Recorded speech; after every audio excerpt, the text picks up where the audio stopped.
Good evening and welcome to the City Council meeting of July the 24th. Madam Clerk, would you, I call this to order. Madam Clerk, would you read the roll call, please? Mr. Braun? Present. Mr. Shilen? Present. Mr. Moore? Present. Ms. Reclue? Present. Mr. Shiverdecker? Here. Mr. Simmons? Present. Mr. Stone? Here. And Mr. Vaughn. Here. 8 council members present. Very good. Thank you. You'd all rise with me, and Pastor Bruce Williamson is with us this evening. He'll lead us in the invitation and the Pledge of Allegiance, if you will. Sir. Thank you. Let us pray. Heavenly Father, we want to be sure that we have our priorities straight tonight, and the most critical area in our state tonight remains the tragedy at Table Rock Lake last Thursday about this hour.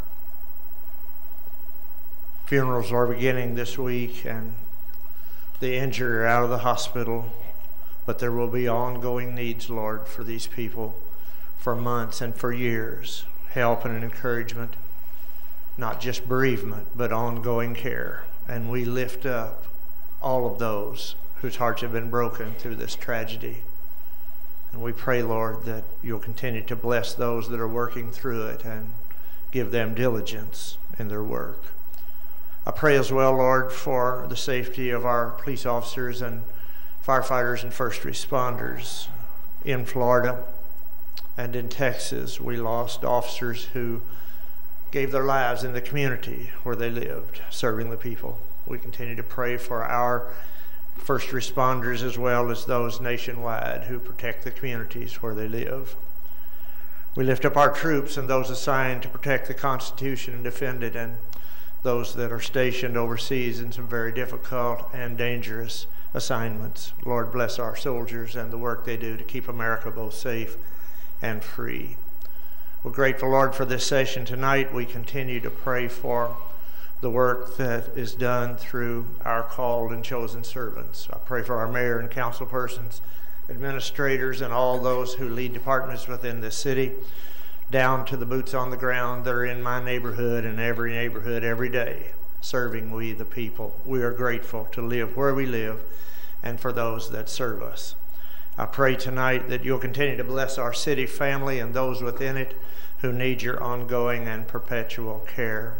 I lift up, but do not limit this prayer list, to Mayor Benton, to Mr. Meyer, Chief Meyer, for Officer Barker and his continued needs. I pray for Mr. and Mrs. Reclue, Mr. Chilen, Mr. Moore, and all those that are a part of our city family.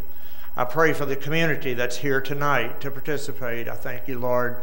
That's democracy in action, and I pray your blessings on this session. Any discussions that are held and decisions that are made, I always ask you, Lord, that they are within your providential will. We thank you for your love and strength and for blessing us every day. In Christ we pray. Amen. Amen. Face the flag, please. Attention, salute, and pledge. I pledge allegiance to the flag of the United States of America and to the republic for which it stands, one nation, under God, indivisible, with liberty and justice for all. Thank you very much.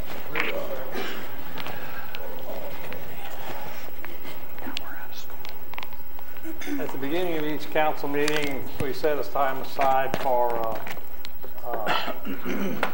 comments from anyone within the community who has an item they'd like to share with the council.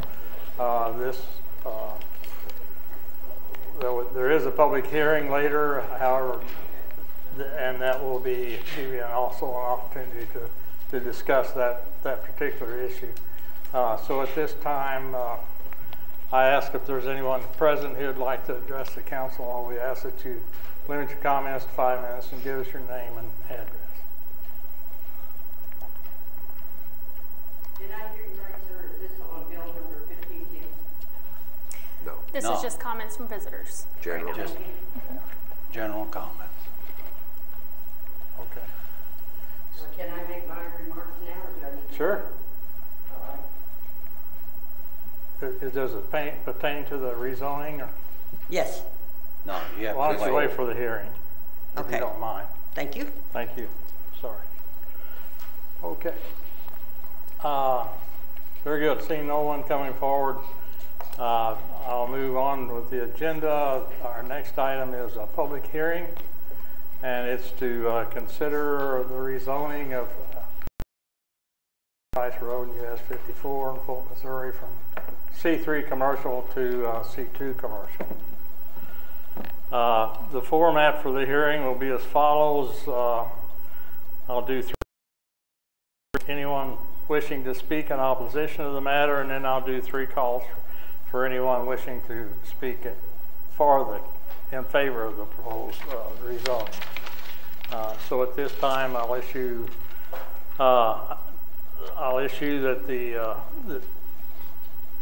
excuse me, we'll start over.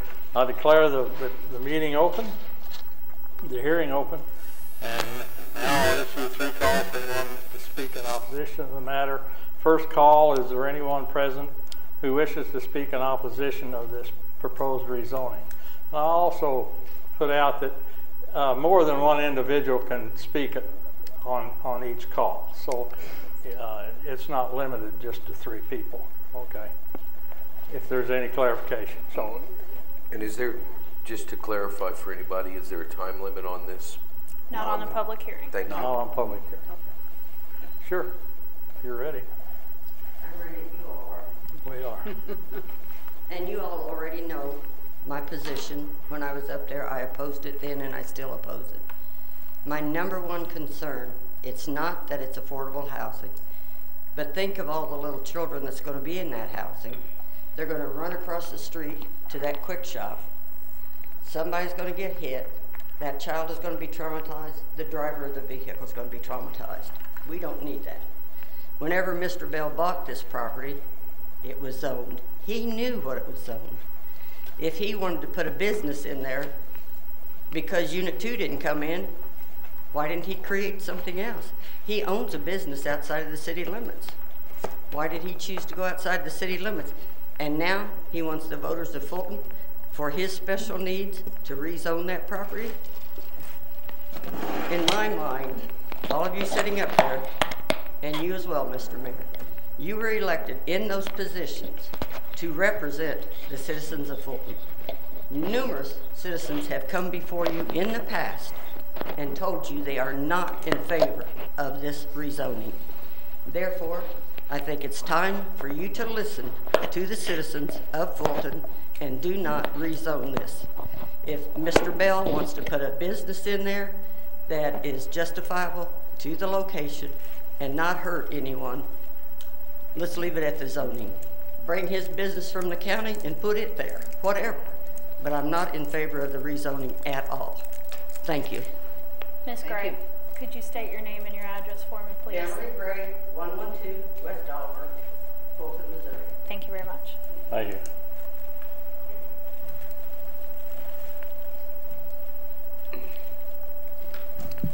Dan Smith, 1403 Park Ridge, Fulton. Stephanie Smith, 1403 Park Ridge, Fulton. By now you guys are aware of our position as well. I was in attendance to the rezoning meeting the other night, and there was a quote that was made there that I thought was kind of interesting. You're going to hear that the zoning commission recommends that it be rezoned, which is fine. But the head lady sitting at the table said, it should be commercial. I don't see this piece of property as residential. No one wants to live that close to the highway. That's interesting. The problem with rezoning from C3 to C2 is it creates a loophole. Everything that's in C2 then can be C1. And C1, residential 3, shows up in that part of the ordinance if you've read it. So low-income housing shows up as part of it. Again, I agree with Ms. Gray. Why do we want to create a loophole for something that's been zoned for a purpose, rezone it to create a loophole for somebody that made a mistake when he bought the property? You know, we've been told a lot of different things. It's going to help property values. That's not true. You know, I've looked at countless things, a lot of them online. It does help in some situations where there's low-income housing around. It actually does help property values. You know, it helps segregation. It helps a lot of things. But when people make over $54,000, it decreases values. That gets ignored, okay? We're talking about the safety issue. It gets ignored. We talk about the fact that there's no infrastructure there. Well, we'll make it up when it comes time to charge electricity. We've got electricity all over the city. Why don't we use one of those places? It's already there. We don't have to make anything up. It's already there. There's a lot of areas that could be used for that purpose, okay? The schools are against it. You know, we talked about that. One thing finally came to me, and this is the last thing I'm going to say about the matter. You know, I grew up in this town, and when I was in high school, you know, there was a lot of people, can't wait to get out of Fulton. Can't wait to get out of Fulton. Why? You know, I love Fulton. I've lived my whole life here. I've always thought this is the greatest place to live there ever was. Why do you want to leave Fulton? Too many politics, too many cliques. If you don't know somebody, you don't have a say-so. Well, you know, this is an opportunity for me at least to tell you how I feel, okay? Don't rubber stamp this, please. Think about the people that live in the neighborhood, okay? The people that sit here on the council, there's very few of you that actually live in the neighborhood, and the ones that do have the same opinion as a lot of the other people around there, okay? So please consider that. You know, this property was zoned this way for a reason. I've heard say that, well, a Walmart won't fit there. We don't need a Walmart. We already got a Walmart on the other end of town. What about other businesses?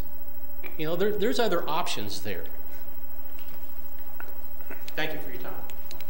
Thank you. I appreciate Ms. Gray speaking out, and also Dan and the past neighbors that have done it, and also council members that have tried to foreshadow what's happening, as well as the roads that we may or may not want to go down.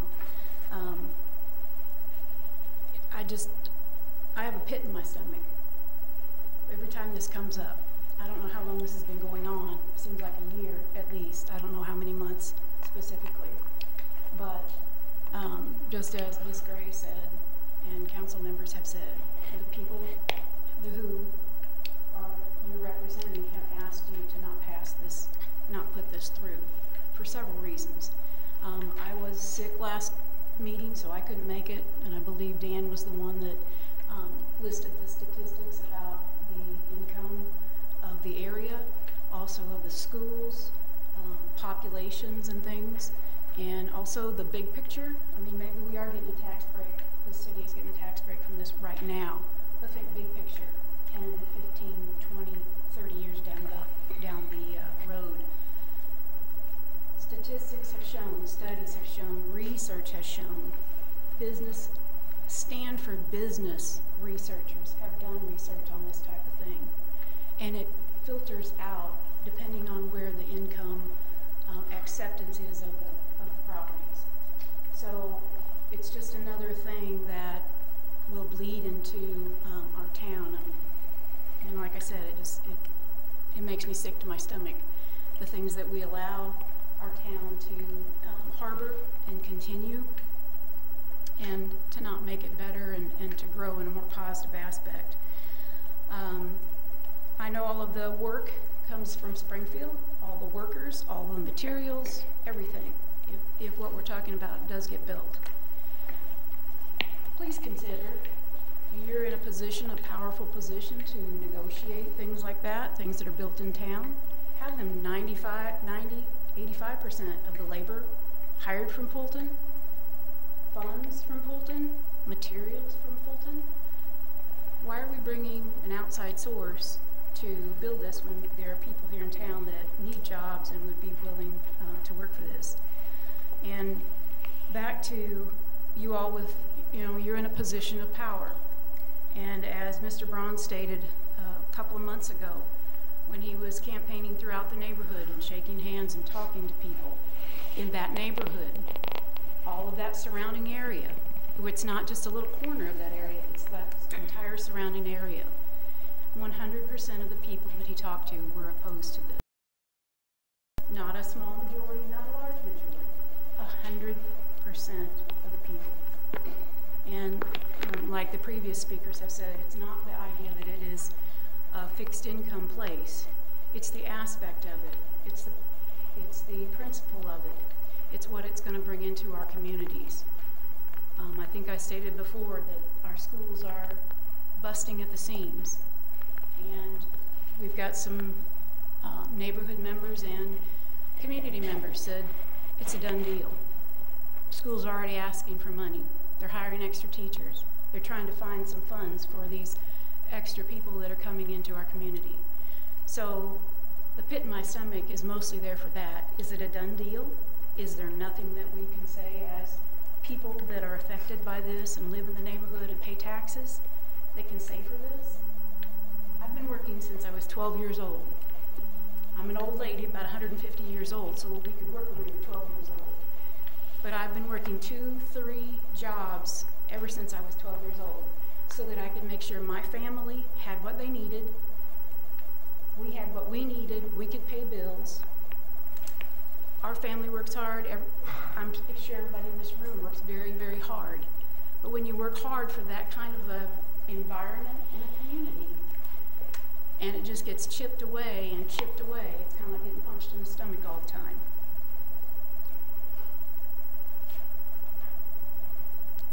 It concerns me what the future of Fulton is. Working out of town, out of state, and you all may be aware of it, you may not be aware of it, people outside of Fulton make fun of Fulton. I was told that I should black a couple of teeth in and put my hillbilly hat on and come in here and tell you, yeah, buddy, let's do this, because they're like, you lost it. Somebody's decided to do it, so they're going to do it. Why do you waste your time? Well, as a concerned citizen, I feel like it's my duty to at least stand up for the things that I believe in. And kind of like, you know, and I've all high school, and I got to thinking about the people in town. Yeah, how, you know, Springfield, yes, it's a growing community, great. It grows leaps and bounds and has all kinds of opportunities and jobs and things. Fulton, we're at basically the same population that we have been since, what, 1960 something? We've gone up a little bit, but what happens when we take the college students who rent out? What happens when we take the people that don't own property here in town? Who does that leave for us to take care of? And God forbid something does happen to some little kid out there, and that was one of the first things that we thought of and also addressed at a meeting. Kids running across there. The lawyer came back and said, well, they'll have cars, they can afford cars. Kids can't afford cars. They're not the ones that are, the kids are the ones that are going to be running around and bus to our schools.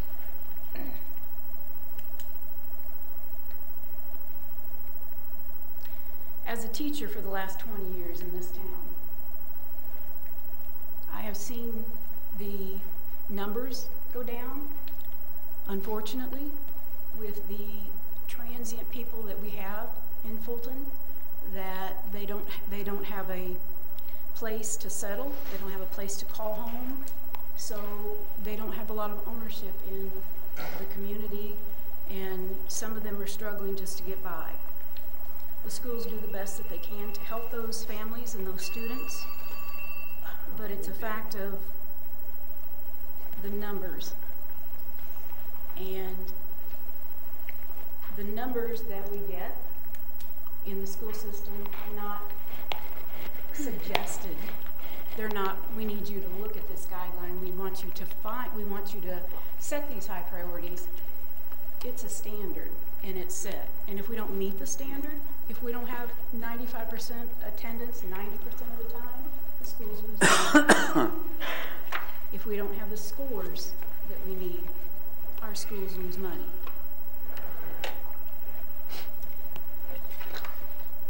And I would just ask that you consider this. If it was in your backyard, would you still okay it? How many people do you think would be here if we were building this out at Tanglewood, out by the golf course? That'd be a great place. And people would help take care of the greens out there. There would be jobs. There's there's a doctor right across the road there.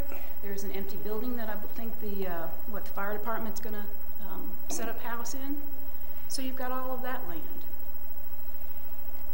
If this is something that you want to do, think about where you put it. You've got the par 5 open. You've got the splash park there. You've got Subway there. You've got a hair cutting place there. They're right downtown. Everybody that might not be able to afford the car could walk to and do whatever they need to.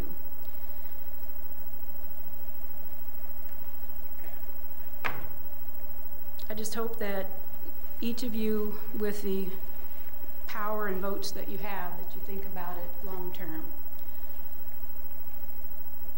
I'm proud of Fulton. I've worked other places and I've lived other places, but I came back here because this is home, but it's also, it used to have a lot more values than it has recently. So I'm asking each of you to consider, please. I'm not rambling. I don't mean to waste your time, but please consider all of the facts, all of the far-reaching areas that this will touch.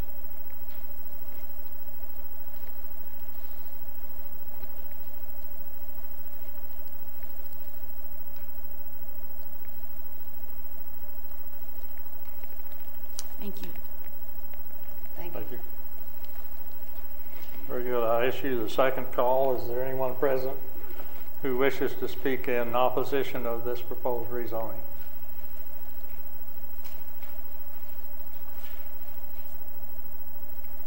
Seeing no one coming forward, I'll issue the third and final call. Is there anyone present who wishes to speak in opposition of this proposed rezoning?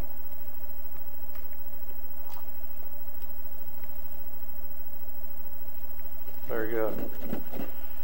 There will now be 3 calls issued for anyone wishing to speak in favor of the matter being considered.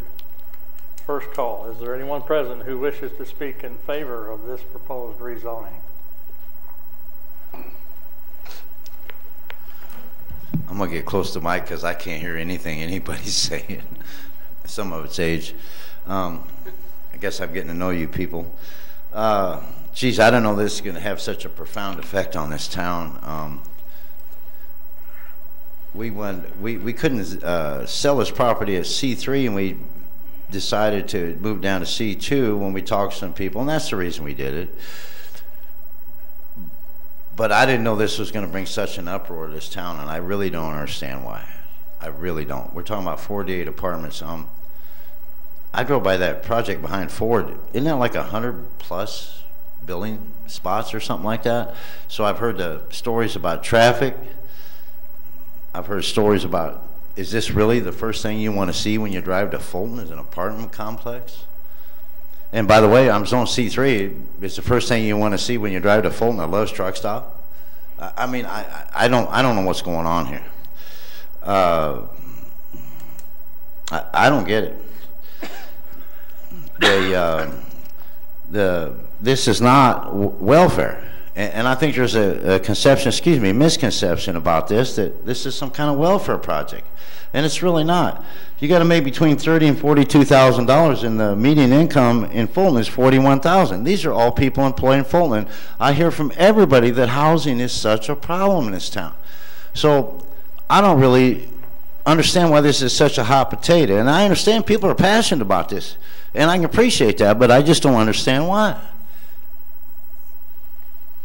I think there's some misconceptions here, you know.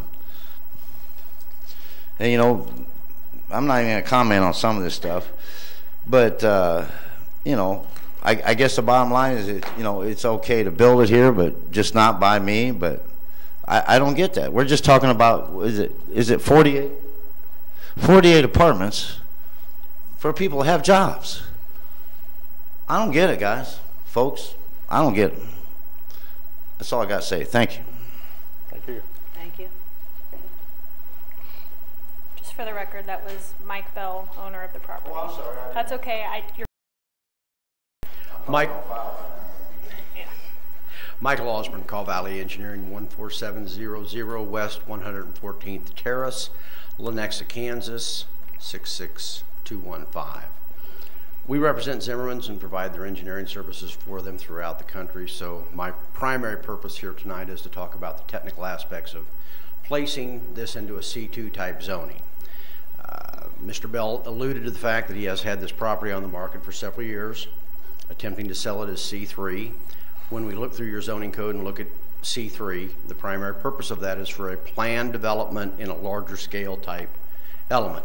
Your code even specifies that this should not be considered for land under 5 acres if I read certain portions of it correctly. This is a 7-acre parcel that 2.5 acres will be allocated off towards for mixed use if we go forward with the project. But the question in front of you tonight is not whether we should put apartments there. That would be an opportunity that could be brought forward if this is rezoned to C2, but at this point there is no guarantee that's even coming forward.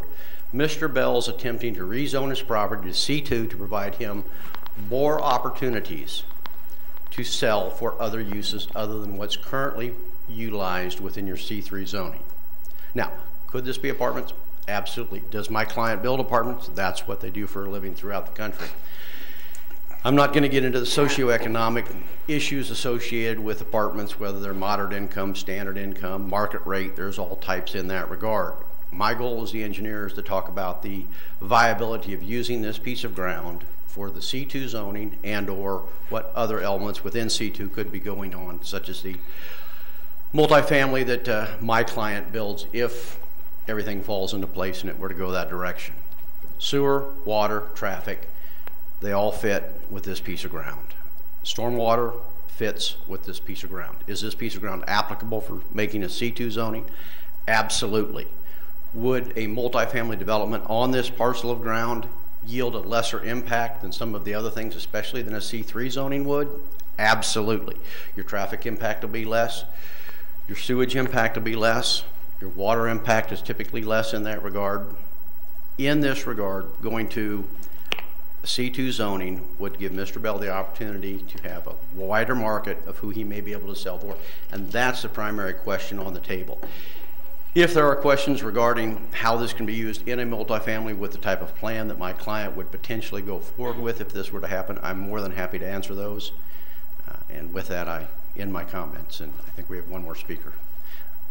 Thank you very much. Thank you. I'll now issue the second call. Is there anyone present who wishes to speak in favor of this proposed rezoning? My name is Stephen Lucas with Rouse Frets on behalf of Zimmerman, and my address is 5250 Leawood, Kansas 66211.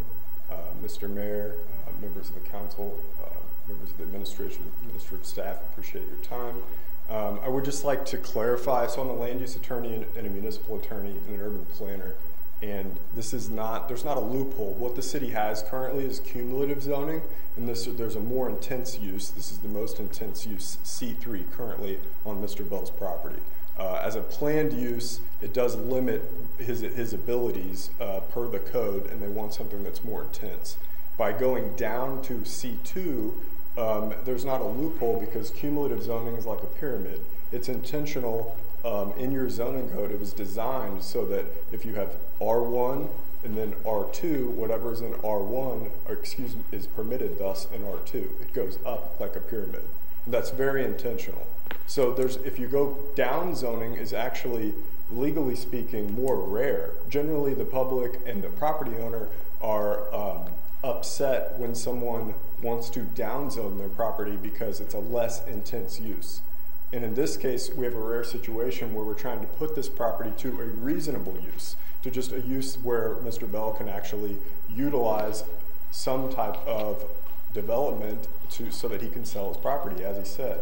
What we're talking about here is not it's not a matter of looking at upzoning. Again, it's a downzoning. So the city legally, Missouri law is clear. The city may downzone property unless doing so would be unreasonable restriction of the use and a sudden shift in the government policy as to frustrate the legitimate investment-backed expectations. So in other words, Zoning process, why do we zone? Well, we zone to, and we design to implement growth and give economic opportunities and to better the community as a whole and to allow expansion of economic opportunities and benefit the area and benefit the residents and the community as a whole.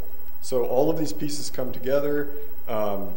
It's important to look at the specific needs of this particular parcel, and right now, as the planning director shared at the last Planning and Zoning Commission meeting, which the Planning Commission did recommend approval to rezone, he said it's not a good fit. Currently, the permitted uses under C3 are too large for this particular parcel.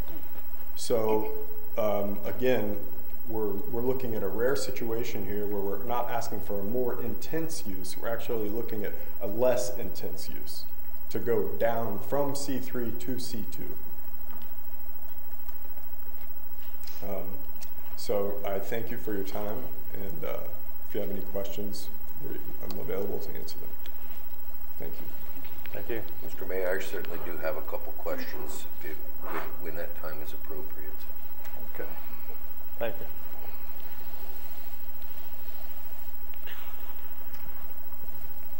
Okay.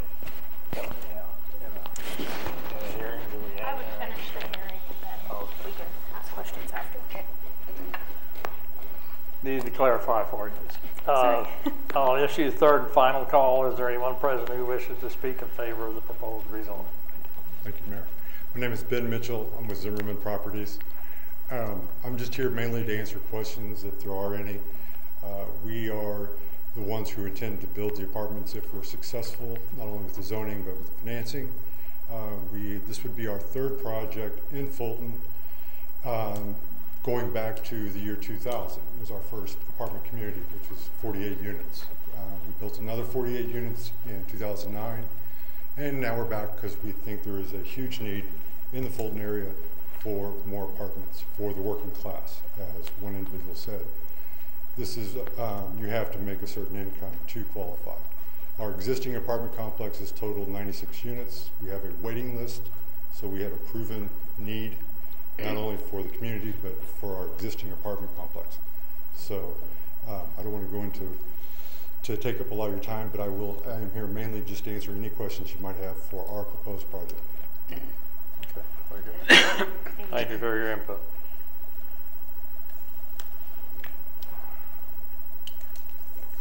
Seeing no one else coming forward, we'll open it up for council for any questions from any of the testifiers or presenters. I would be happy to go first. And this is, I'm not sure who might answer a couple of these questions, but if rezoned, will the Zimmerman Group go through with the purchase, or will they wait to see if they get the grant money? Okay. And the second part of that, what is the benefit of the grant money to the Zimmerman Group in dollars? The benefit to us, Mm-hmm. but it enables us to build 48 units. Okay. Is the in the grant, is there not tax credits?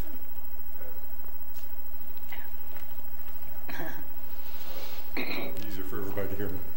Yes, we are applying for federal tax credits, Okay. in which we sell those credits. We don't take benefit of those. We sell them, and that generates the equity to build the development.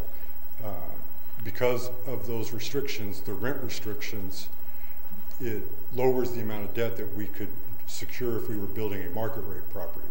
So it's offset, but that's what the credits are for. We sell those, it generates the equity that we would otherwise be able to get if we charged, you know, right, our proposed rents for a 3-bedroom is around $575. We would normally, market rate property, we might be charging $750 to $800. That's the benefit to the community by having this type of a development, is that we're allowed to charge, or restricted to charge a lower rent so that your residents are paying less rent so that they can utilize their income for other things, such as shopping, car payments, or save to be ultimately a homeowner, which I think is what is in all of our best interests. So back to my question. What is the dollar impact to the Zimmerman Group? Do we have that? Do we know what that number might be, or something close? Yes, there is a development fee associated with this. So, and it is roughly, if you bear with me, it is roughly $700,000 on a $7.4 million development. Per year? No, it's a one-time fee. It's not per year. That's different than we hear from the board. That's from which board? The credit is an annual credit for 10 years. Yes. For 10 years. So what is for that? 10 years. What is that credit? That credit, we requested a federal credit in the amount of $710,000 over 10 years. So that's $7.1 million. The equity projected is roughly $6.4 million of that $7.4 million total budget. Also have a question. Yes, sir. Is it true or not true that the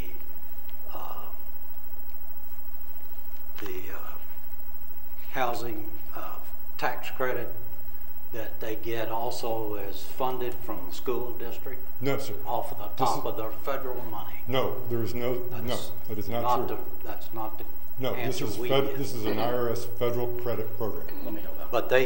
But they get their funding, the top of that funding that the schools get, they lose funding from the federal government off the top of that. No, they do not. There is no loss to the school districts associated with this project. In fact, the dollars per acre in tax generation that would occur for your school district would be greater than any single family development that would be put on that. The dollars over the 5.4 acres that we'll develop will be much higher in tax revenue for the school district than the dollars per acre in a single family development, because we're dealing with a $7.1 million property on roughly 5 acres. I don't find many of the residential subdivisions in this community that generate that high of a value on that small of an acreage. The tax mill levy is the same whether it be on our apartments or on any single family home. So far as the school district is concerned, they will actually get greater money. When the school district had an issue with this, they thought that there was a matching state tax credit associated with this project. The state of Missouri did away with that state tax credit last year. So there is no longer a state match tax credit associated with it, so the state is not losing any money or receiving any less funds from taxes due to this project going forward. The only benefit... That is true. I would disagree. Please don't raise your voice at me. I'm not raising. I'm sorry. I'm not raising mine at you. You're correct. But that is true on all of the statements that I've made to this point. With regards to the federal tax credits that you're questioning, they are paid out on an annual basis. What they are is a credit that is provided to the purchaser from us. So for example, let's say it's the Coca-Cola Corporation buys the tax credits from us at a rate. They receive $700,000 a year in federal tax credits. That's a reduction in their taxes they have to pay. We, on the other hand, receive a check for, let's say, $6 million from the Coca-Cola Corporation to fund the construction of the project.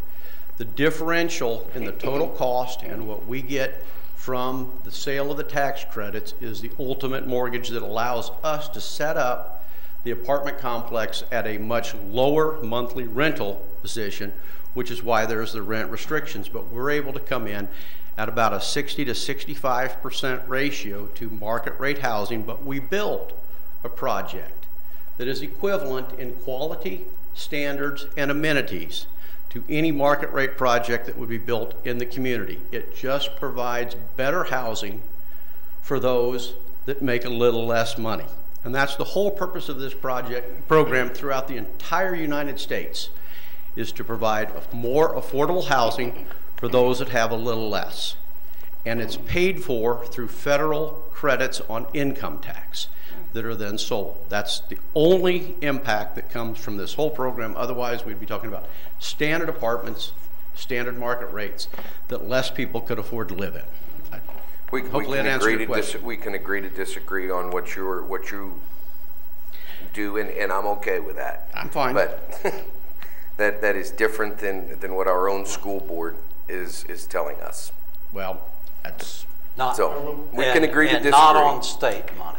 They're talking about They're talking about their federal money they get federally. There's no impact to the schools. Well, that's not what they say. This is from the IRS. It's not. And That's I do not want what to they clarify, tell us. sir, if I may, something you said. The two developments that we currently have did utilize state tax credits when they were in existence. That program doesn't exist. So I don't know if I understand it runs for 10 years. No, but I mean, in addition to federal credits, those two developments that we already have in Fulton did utilize state tax credits as well.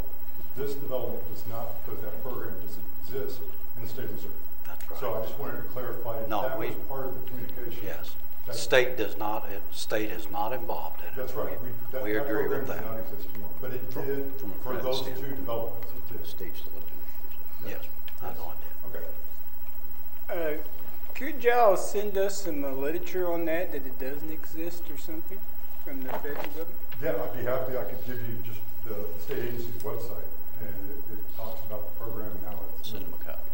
Be happy to. So we can share it amongst Yeah, absolutely.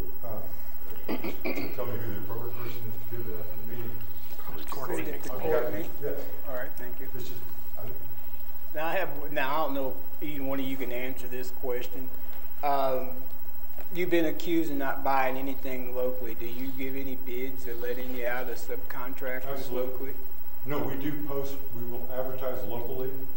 We'll solicit subcontractors. We are a general contractor, but we do solicit bids, just like we did with the first two developments we did. And who built them?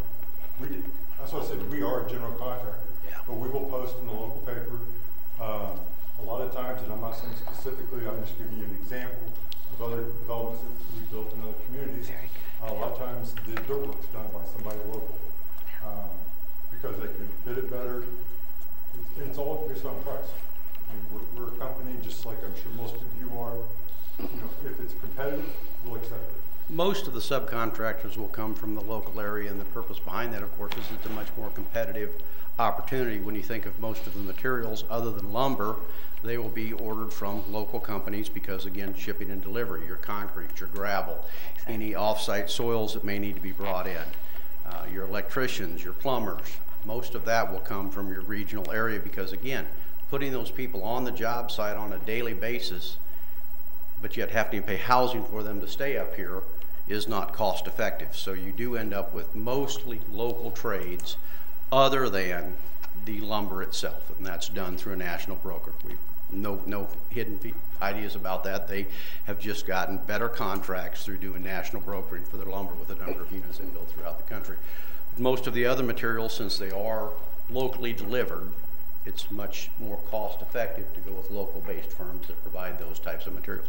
Your concrete, for one, your asphalt. Yeah, and that's something that can't be transported. Let's be clear about it. It can't be transported more than X amount of miles. And that's my point, but that's so, a large portion of what your concrete, project I don't is disagree with you like about at all. I mean, there's limitations to that. Right, and most of those other types of commodities are purchased in a local basis. And the only reason we do purchase lumber, we do that on a bulk scale because we do build in roughly 17-inch sticks. So we get competitive things by buying in bulk. Okay. Anybody on this side? Yeah, there was a, go ahead. No, go ahead, start. There was a comment that the other gentleman made. As we go up the pyramid, it allows for uses below that. And I guess that's the piece that I don't understand. I thought the pyramid was inverted the other way. It is. That if you're C3, you don't get to also be C2, C1, residential, Yeah, all those things. You have to be C3 or more. So C3 is interesting in and of itself. There's not, it's called planned, it's a planned district and planned zoning. So we all get, our municipalities get their zoning authority from the state. It gets delegated and we get it through enabling legislation, and then we adopt ordinances that say we now, the city of Fulton, are going to have zoning, and we are going to control the use of land through zoning. Planned zoning actually is not created through state enabling statutes in the state of Missouri. It's actually created from the 1960s through common law, and it's organically grown through case law. It's entirely legal. There's nothing unlawful about it, but it's unique.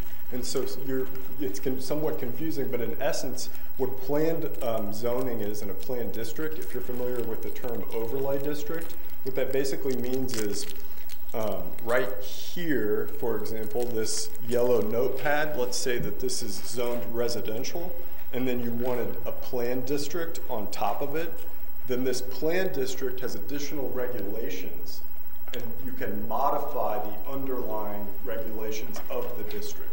So in essence, what the city has determined by placing this Mr. Bell's parcel as a C3, it has this conditions on top of it that restrict it in some aspects that are different from C2 and C1. So the code is currently cumulative up to C3, which then has these restrictions. Watermark between 2 and 3. Because it's 3 is a planned district. Sure. Yeah, so it is specifically different than the other districts. And I will say that you know, the questions thus far have been really good, and it's important to think about the proposed use, obviously, of the community. This is a rezoning for Mr. Bell's property. As far as what ultimately will go there, it's yet to be determined, because from a tax standpoint, the questions, in essence, it boils down to affordable tax credits allow good housing for lower income people to have quality housing, and it allows developers to build quality housing and to make it financially viable so that they don't price people out of the market and then people can't afford to live in a community or area where they want to live. That's in essence the purpose of the federal government's program when they came up with these tax credits, both federal and state, and as they said, the states got rid of them. But to go back to why we're here, this is about, you know, rezoning the current property. The way the courts look at it when they look at a rezoning, if there's a decision before them, it's how is the property currently zoned? How is it currently used? They don't actually look at the proposed use. If the decision was not to rezone, the judges and courts determine, is it a viable use currently? And as the planning director mentioned during the last Planning and Zoning Commission meeting, it's just not a good fit. The size of the parcel for the intended and permitted uses under the C3, under the current zoning code, they don't work very well for this parcel. And that was, you know, zoning, it's an ebb and flow like anything else. Property owners, residents, they're not entitled to, legally speaking, to have a vested right in the continuation of zoning. That's why you all, as the legislative body, can change zoning. You can rezone and change it up, or you can rezone and change it down. In this case, we're asking for a less intensive use. What are the other opportunities that you're looking at for this property? Are there any other opportunities that you're looking at? I would have to look at the, personally, I can't answer that one. If you want to address it. Jeff, they had talked about potentially putting some retail stores, the Zimmerman Group, and that's not. That's what I'm waiting. And that is part of, again, speaking for Zimmerman Properties, we would allocate roughly 5 acres of the land for the residential use. The balance out closer to the highway, closer to Business 54 and Rice Road, we would set aside parcels for out pads. Basically, you'd have about 2.5 acres for an out pad. It's a little tight for some things. You could have a small strip center in 2.5 acres. You can have one restaurant in 2.5 acres typically. They take about 1.5 acres up in most instances on their layout. The remaining parcel gets a little tight in the corner. That's why I go back to more one. You wouldn't really be able to break it up into two that well. But they could do that with C3. Excuse me? But they could do that with C3. They could come in with a planned use that would come in and combine everything together and attempt to allocate that. But with 7.5 acres, once you start trying to multiply multiple small pieces together, 7.5 small, and 7.5 is not large enough for one larger box. Does the zoning allow for all commercial uses under C3? Yes, it does. But the purpose behind yours, as Steve has previously indicated, is that it's set aside to do large-scale development, not on 7.5 acres. So in this regard, that's why Mr. Bell, I mean, at the end of the day, 5 he's... acres, that usually falls under our C3. And so That's I not- guess No, what I- that's that is not not true. Okay. I thought it was mentioned before. I don't care what it was mentioned before. What your That's not code true. indicates is that less than 5 acres is not desirable or intended for C3. So could the development be planned under C3?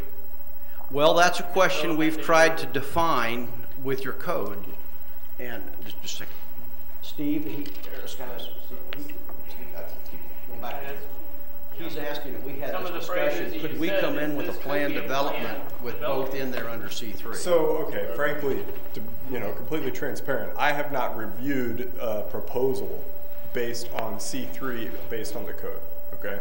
So to be perfectly honest, I would have to look at the code to give you an answer based on what the Director of Planning said at the last Planning and Zoning Commission meeting. He said the way that C3 is currently drafted in the code and the restrictions that are in place, it doesn't work well for this parcel, for the size of this parcel. So I'm sorry that I can't give you... Reacting to the phrasing that he used, that a development like this could be planned as part of C3 and still have the same outcome.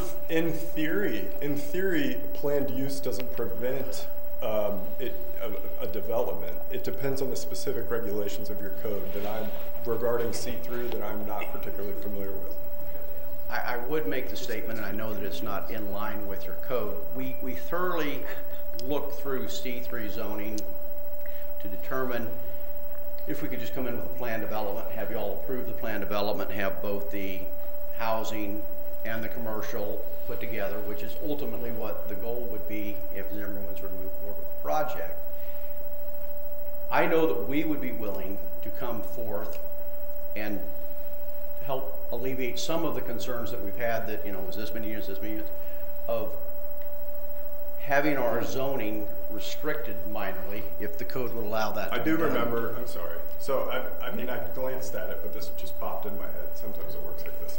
The way your code's drafted, your C3 is built, so you can have a planned, the way I described it with the overlay, if you will, you can have planned zoning in any district, but your C3 is specifically a planned district in and of itself, and it is designed, the intent, for only commercial use. That's what I thought on that. Your C3, it is a planned commercial use, which means you can have the highest intensity commercial use that this city permits, but it has to be commercial. And you can have a planned residential use in C2, or you could have it in C1. You could have a mix of commercial and residential. That's the cumulative zoning that I was talking about. Yeah. But your C3, the intent of when it was drafted was for that zone to remain commercially planned. So then, in fact, C3 has nothing to do with extremely large commercial development. It could be anything under C3, according to this. Other than the fact that in most planned developments, you're dealing with larger scale type projects to come in and go through the whole planned development element when it's singly just commercial itself. And that's where Mr. Bell has struggled in marketing his property. Could you come in with a small scale planned development? Absolutely. You could, but that's typically not what a planned development is used for in most cities. Because we don't live in a city like Springfield, Missouri at the population, because we're in the 10, 12,000 range, is that why you say that? No, I'm just, it doesn't matter what community you would go to. The use of planning is to go with a higher intense use on smaller pieces of ground, to look for variations in ways to pack more on smaller property. But when I say smaller, meaning 30 and 40 acres to pack what normally would be on 60 or 70 acres. Yeah, I don't want to get bogged down in specific regulations without having them in front of me, to be fair. Frankly, a planned use, it depends on how the code is written, okay?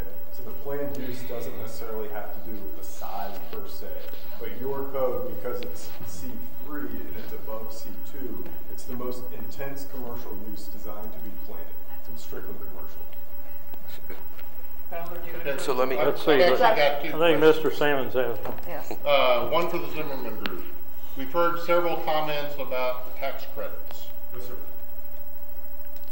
If you, we're doing hypotheticals, if you do not get the tax credits and you build this $7 million approximate project anyway, versus you get the tax credits and you build the property, is there any difference in the taxes that the city receives or that the school district receives? No, it has no bearing. Okay. County will assess the property as is, based on cost, subsequently based on the performance, Okay. regardless of the financing. And that's However, exactly the reason they won't build it unless they get their federal tax. that's Well, right. And they went as far as say And that. if- Okay, now, the other question I have is, not for you folks, for these folks. Yeah, wait, As- let's keep discussion till when you consider it. Right now, Okay. it's to ask questions of the All right, presenters. that's fine. Okay? But did I answer your question? Yes, sir. Thank you. Okay, thank you very much. Okay, very good. If there's not any more questions for a presenter, Can I get back? I think we're done with that. Well, I'm sorry, we're still open for final call. So come ahead. Oh, I can come back? We're talking about tax credits and this and that and everything. I've tried to market this thing for 10 years. Even the building inspector, zoning guy says this property might be not big enough for C3 zone. When we bought it, I didn't know what C3, all I knew was commercial. I had no idea what the usage was. But the fact that we've marketed for 10 years and I couldn't made up with a buyer tells me there's something wrong with the zoning on this property. I need C2. Whether these guys go away or build or whatever, but I think the fact that these guys are in the picture has caused, this is where the rub is right now with this deal, because these guys in the picture, and really, okay, I understand people are upset about it, but I'm asking to down zone from C3 to C2. To be honest with you, if I did it on my own without these guys being in the picture, well, Mike, what are you going to do it? Well, I don't know, but I'm told C2 is a better zoning because I got more uses. This wouldn't take you over a year. That's where I'm at. So, Mike, can I ask you a question? What were you planning on doing with the property? To be honest with you, I think I mentioned that once in one of the meetings. We based it on speculation. It was 11 years ago we bought it when they were talking about building that second nuke. And I had a friend of mine at MoDOT showed me a proposal of an egress road that was going to come out from, because since 9/11 they had to put a road in, it was going to come out that property. Well, that went away, so we tried to market it, and I'm talking nothing. So when you purchased the property, what were you planning on putting there before the road leading to the plant went away? Well, I had enough faith to buy the land based on the rumor of building a second nuke. But as far as actually developing it, I was thinking probably a truck stop motel. I don't think it was big enough for both of those, but something like that to service that coming away from the nuke. It seemed like it was a pretty good investment at the time, you know what I mean? But that went away, and I tried to market it, and then I found out what C3 was and C2, and I just can't market a C3. This is where I'm at. Whether, everybody's problems with everybody about this and that, I can't do it. I got a boatload of money in that place, and I'd sure like to make it make sense for something. And I guess I ain't coming up with nothing that makes sense for anybody. So anyway, thanks. Thank you, Mike. Thank you, sir. Okay, very good. Not any other questions for presenters? I'm declaring this public hearing closed, and we'll go back to our regular agenda. Next item is the approval or the consideration of the consent agenda. And the consent agenda is a method whereby city councils can use to make their meetings more efficient and meaningful to the members of the audience. Those items on the consent agenda this evening are approval of city council minutes from June 26th, approval of city council minutes from July 10, the approval of the director administration report for June, acceptance of board or commission reports for planning and zoning, historic preservation, and public utilities. And also the approval of a request by David Beaver in the Brick District for the second annual Brick District all-make and model car show on Saturday, August 4th. If there is no objections, I move we accept all the mayor's consent agenda items. Second. I have an objection. Go ahead. I'd like to pull item E off. Pull which off? Item E. E. Oh, E? Yes, sir. Okay, sure. Okay, very good. So I'll go ahead. Is there any other item that anyone would like to have taken off?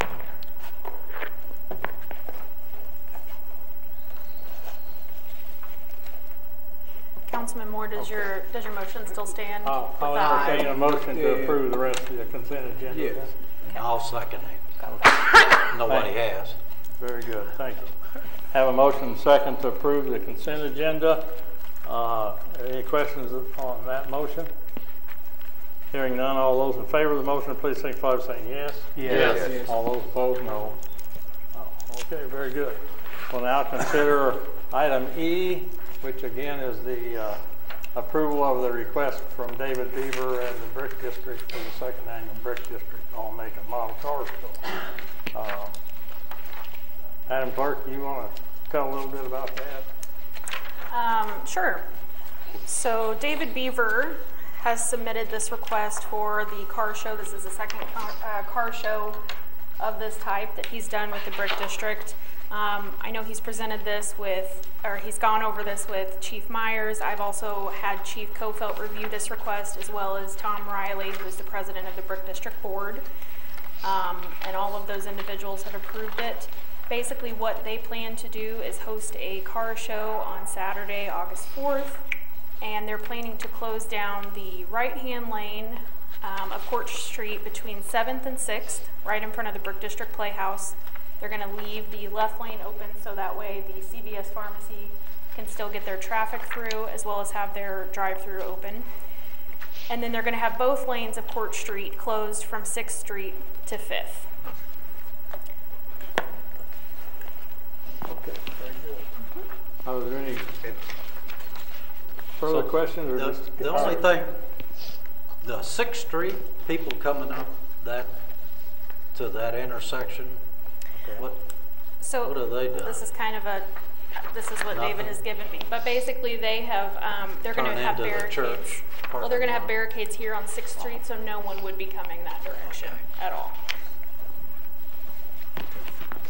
Is this an all-day event, Courtney? I don't see a time. I don't see any His times. request is from 8 a.m. to 2:30 p.m. Okay. And the group will be responsible for placing and removing barricades. Thank you. Did you say 8 to what? 2:30. I would entertain a motion on this provision. Motion to approve. Second.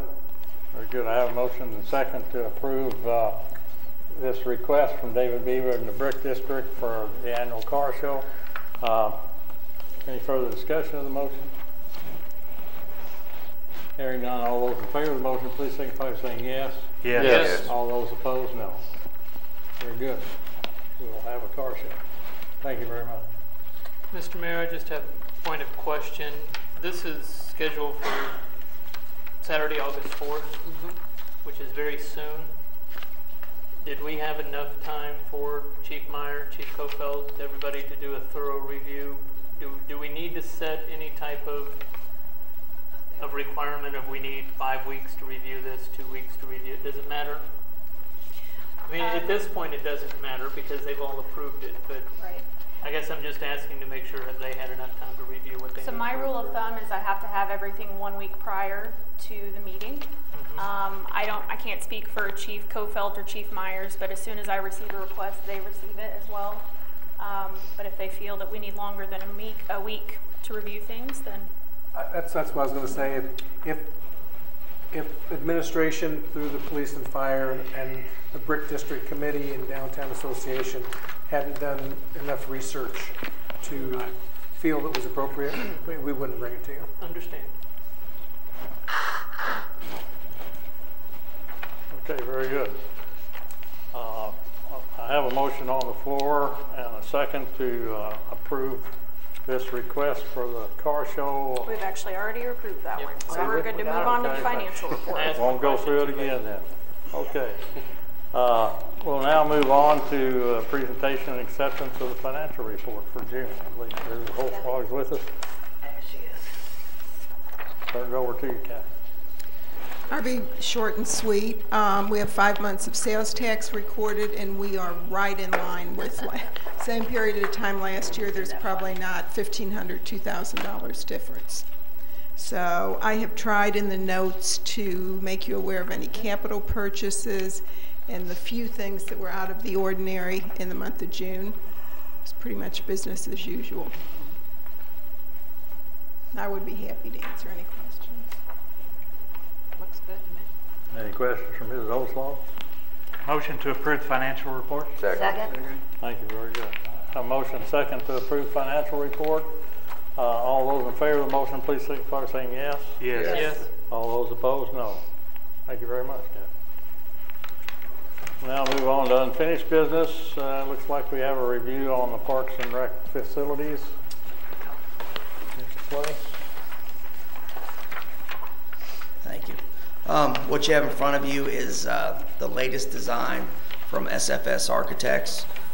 We've been working on this for the past 4 to 5 weeks. Had a lot of back and forth conversation, a couple of meetings about it. This is the third version that we've come up with in the last 5 weeks. Please keep in mind that it's very preliminary. Probably before all this is said and done, we'll have probably 12 or 15 versions before we get to a final one. I just want to talk about some of the things that we're talking about putting in the building. On the front page, we are not talking about the gray area, which is a banquet room. We're going to talk about that maybe as a phase 2 or bidding it out as an alternate. So what we're talking about is the colored area, which is the main area, which will have some classrooms, offices, restrooms, some changing rooms, and 2 or 3 activity rooms. The larger area will have basketball, volleyball courts. It will have a ground level walking track. The field house area will be more of a turf area, which is kind of unique to the community since there's not really an indoor space like that. It'll probably have some batting cages in it. In between the 2 large areas is an upper level and a lower level. The lower level would be a fitness center. The upper level would be a mezzanine for spectator viewing or possibly other activities. And we would probably also have a cardio room for like treadmills and exercise bikes and things like that. So that's kind of the general layout. There's a lot of work to do still on the details of the room, how the building is going to lay on the site, where the parking lot's going to go. So there's a lot of things yet to work on. The park board has not seen this yet. This was sent to me at 4 o'clock today, this version of it. So like I said, we're still working on it. We'll get a lot of input from the park board. I'll take any input from the council as we go. I thought at one time or another we were talking about an indoor track on this. Yeah, if you see where the basketball courts and the volleyball courts are, there's a 2 or 3 lane ground level track. Okay. We don't think we're going to be able to afford an elevated track. Last cost they talked about was close to $1 million just for an elevated track. So we would probably go. Is it going to be the size of a basketball court? A little bit bigger. As you see, it kind of goes out and goes under the bleachers. Those bleachers will be retractable. So the majority of the time, you'd probably have them pushed back against the wall, where in the morning time or late evenings, people could come in and exercise. If we had a big event going on, we could pull out the bleachers and have spectator seating. So could the track extend through the field house area too? I think that's an option. Centralia does that. They kind of wrap theirs around the whole building. Right. Because you got, on the top side there, you see some storage. I think you could run the track through there and make it bigger too. I think Make it a figure 8 and come right through the middle there. You have a cost estimate? That's the kind of input we're looking for, and I'll make note of it. We'll see What is, without the banquet room, what is the cost of this? Well, again, we got to put it out for bid, but we're at 42,000 square feet without the banquet room. We're figuring that we're going to be $110 to $120 a square foot based on Columbia's most recent project. We probably need to be between 39 and 40,000 square feet. So there's some shrinkage that needs to happen with this building. But sitting here in the audience tonight, I've kind of looked at a few things, and I've kind of thought of some ideas where we might be able to reduce the size a little bit and still get the things we want. I think that indoor track is almost a necessity. I agree. I think that was pretty high on everybody's list. And It's larger than the single basketball court. okay. I will make note of that. We'll discuss it with the architects and see what they can come up with. Trying to understand the layout, I'm assuming the basketball court and the field house is what's overlaid on this, correct? Yeah, the basketball courts. The mezzanine actually sits over the fitness center. Is that what you're telling me? Correct, and it is a little difficult to look at. We're looking at maybe a multi-level, so we use the slope of the land. The colored area is going to be a single level. Correct. No second floor above the colored area. No, it'll be a big open gymnasium. And then it'll open into a larger or two-story. Correct. Height. Yeah, and as we go on, they'll provide us some 3D images that will be a little easier to understand. One thing I want to point out that we are keeping in mind that we want it to be able to accommodate an outdoor aquatic center, whether that's 2 years down the road or 20 years down the road. We want to keep that in mind how we lay it out on the site. If you flip to the second page, you can kind of see the building in big blocks. Again, what we're talking piece, we would probably bid the banquet room as an alternate, and we would probably look at maybe doing a splash pad or some kind of outdoor fitness stations or something like that. So, and all those would probably be alternates, and the council could decide if they wanted to spend the money on that or hold off. And does outdoor aquatic center equal pool? In my mind, as of now, yes. I mean, that's what we're talking about. Slides and pools and lap pools and things like that. So, again, there's no way we can afford that now. I mean, it's just just wanted to understand what the definition was at the moment. Well, and the things you got to consider, like we're talking about, okay, will you be able to go through the building and access the pool? We want to be able to do that. If there's changing rooms inside the building, can we use those for the pool area down the road? And then the architect, they're getting into the thought process of, how's the sun going to hit the pool? We don't want the building to shade the pool too much.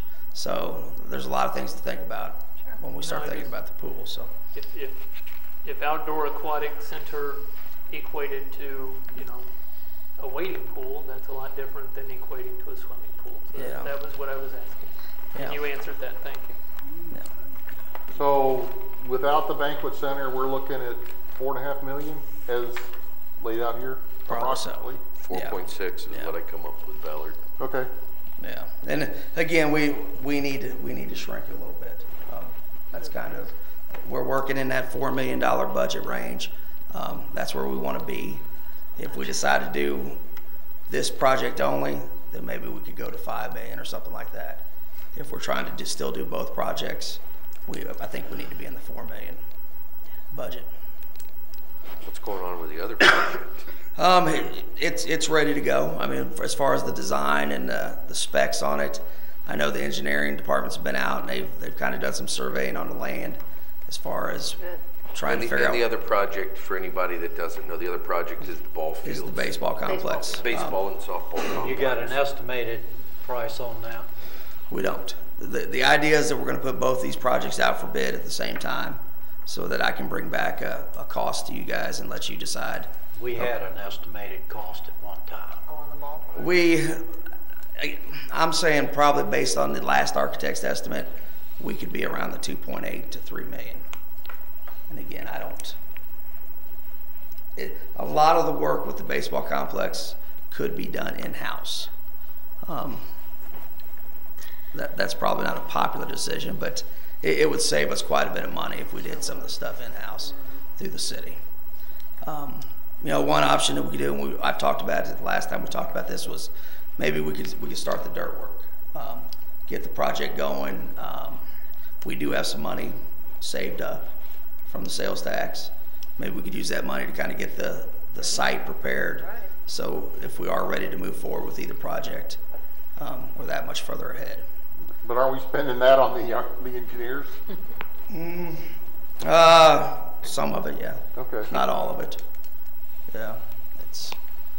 Do you have an guesstimate of when the next phase, I guess, of the community center?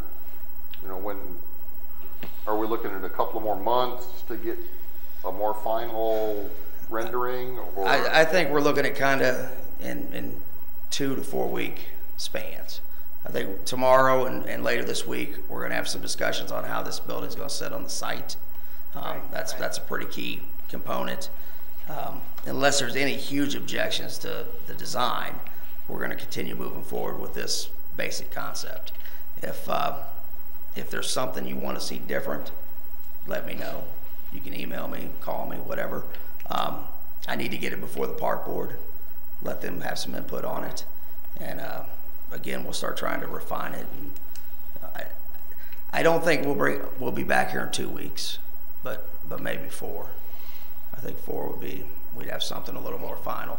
I think if dirt work is ready to be started at the ball fields, then because people are getting antsy on where this project is at, that seeing some progress is better than none at all. Yeah, and even if because we can do all these we want and they don't ever see these. I agree, and I think we're kind of at a point where we're two years into this. We might need to show some progress. And even moving the dirt is not something we say, hey, go start it tomorrow. I mean, we'll have to put together a bid package. It'll have to go out for bid. You're probably looking at 2 or 3 or 4 weeks before I bring it back to you and ask you to approve it. Mayor, are we considering doing the dirt work like we did at the warehouse and do it in-house? I'm out of it. You're out. Play and engineering have been talked to about. Or maybe the question was for Mr. Johnson. Well, I'll speak for Kyle a little bit. Obviously, Kyle says thank you. His departments are stretched pretty thin right now. There's a lot of projects going on. Everybody around the city already has a full-time job. So if we add to it, something's going to get neglected. So yes, could we save a lot of money by doing the dirt work ourselves? I don't know that we have the equipment. We would probably have to rent the equipment. Is that a correct statement? We would probably have to rent the equipment. We'd have to designate some man hours to it. And you're probably looking at several weeks of being out there. I don't remember how long the warehouse took, but it was quite a few weeks, maybe 5, 6 weeks. So I think probably the thing would, if that's the direction you want to go, is to bid it out, see what the price tag is on it, and decide, okay, is it too expensive? Is it a pretty good deal? Do we want to move forward, or do we want to try to do it ourselves? I agree with that. That makes probably sense. I would agree with that. Yeah. Don't you think? I'm sorry. We were saying I think that's probably a pretty good idea. I think so. Give us an idea. We don't have enough money to do both projects, and that's my opinion. I just kind of hate to see us spend money on. I think that's my ideal world. The city council either says build the fields or build the rec center and focus. And I just don't think we have enough or we'll have enough. So don't we need a cost estimate on both projects? Yeah. Okay. Which is, I think, wise.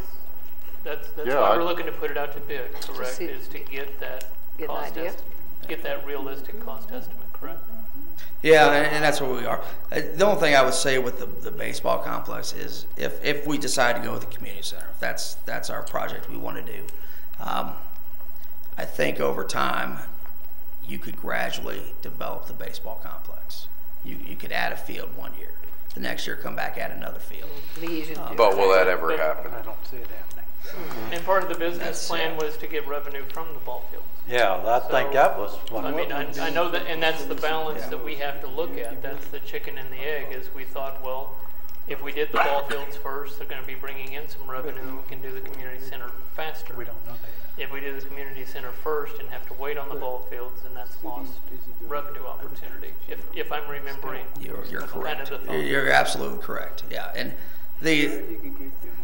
So we may go into debt.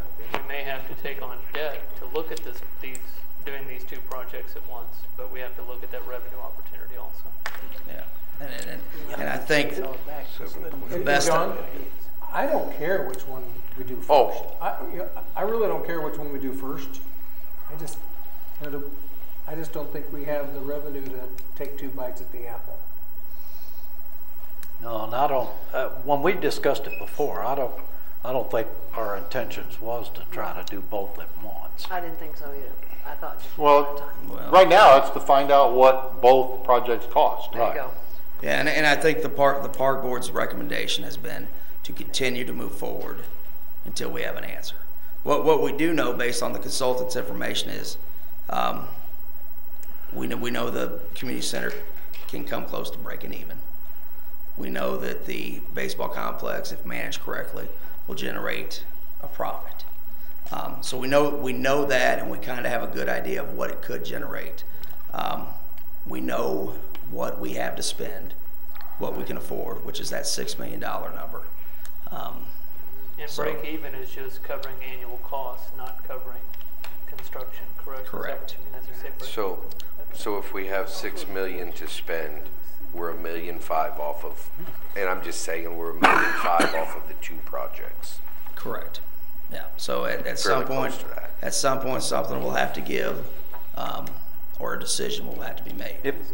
If the ball fields are designed and ready, then why don't we put them out for bid and see if it comes in under our estimate, or so we know what to do. I think that's your intent, correct, Clay? Yeah. The intent was to kind of put them out for bid at the same time as separate projects. So you kind of, that way you don't put one out for bid and then you're waiting another 6 months to make a decision. When do you think they'll go out for bid? On this community center? On the packet, both of them. The 2 separate bids. I think we could probably have the packet for the baseball complex ready in a week to 2 weeks. To bid them both at the same time. Yeah. When do you think it would hit the street? As 2 separate projects. Mm-hmm. I'd say we're probably at least 2 months on the community center. Because the community center is not set right. Yeah. I understand. And at one time you mentioned it would probably be about October before you'd be ready to put bids out. So we're still about there. We're okay. SFS has given us a pretty good timeline, and they've pretty much stuck to it. Once it's designed and once we know what we want, then they got to do all the technical stuff with it, all that stuff. So, and I can't speak as to how long that's going to take. Understand. A few walls, a couple toilets, and boom, there it is. Done. It's easy. Easy peasy. You and me's on the same page.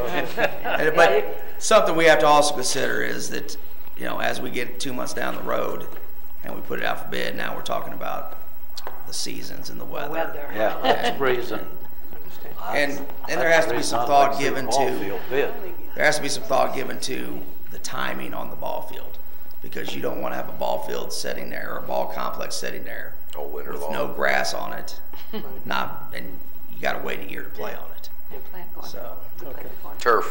Very good. Clay, I one like that last idea. question. Are you ready to move on? Okay. On the community center, what's the lay of the land on this drawing?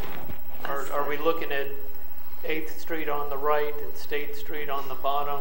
Are we kind of a little cockeyed? Are we? I think maybe kind of cockeyed towards the 8th Street, State Street corner. Okay. Again, a lot of that, if we can work it into a multi-level type building and use the slope of the land, Yep. we'll save a lot of money by not having to move as much dirt. So. Okay, very good. Thank you, Clay. So now move on to new business. Thank you. Yeah. Looks like we have a request for a neighborhood block party. Is Mrs. Elzenrath here? I'll let you give us an idea what you're doing, what you need. I'm just wanting to get our neighborhood together. Could you come on up to the microphone? Thank you. So I'm just wanting to get our neighborhood together. I would like to, I live on Ann Street, 6 Ann Street, and I would like to kind of shut down our little, not all the street, but in between Washington and Allen Street for August 25th. I've talked to, I only have 8 neighbors on that section, and the ones I've talked to are for it. I also have 2 police officers that live across the street from me, so I feel it would be a safe environment.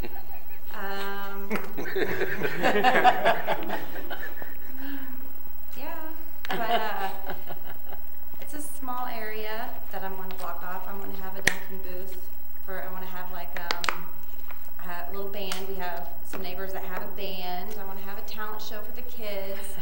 And my neighborhood for Ann Street actually goes down Reed to, and I walk it almost nightly, so down Washington to Reed, up Ravine to Schultz, and then back around to Ann. And then the little in-between houses in between. So I'm wanting to pass out flyers, have a potluck, bring what you want to barbecue. I would like for people to have a couple beers in their neighborhood. They're not driving. If they're driving, then they're not in my neighborhood. So I feel that could be a safe. Is Devonna invited, or are we pushed off and left all by ourselves? That's where you don't work. Devonna Street. Where's that at? Down Ravine a little bit. Just tell him no, he's not one little dead-end street. If you can walk, then you're welcome. Well, you to included come. everybody else around me, but I just figured I was left out. Is it like on the other side of that? I haven't really been in all of the in-between streets, Sorry. but everybody's welcome to come if they want. Chief Meyer, do you have any? You had a chance to review this? I actually called him today and he had already left too, so I didn't get a chance to talk. Okay. Let's see what he has to say.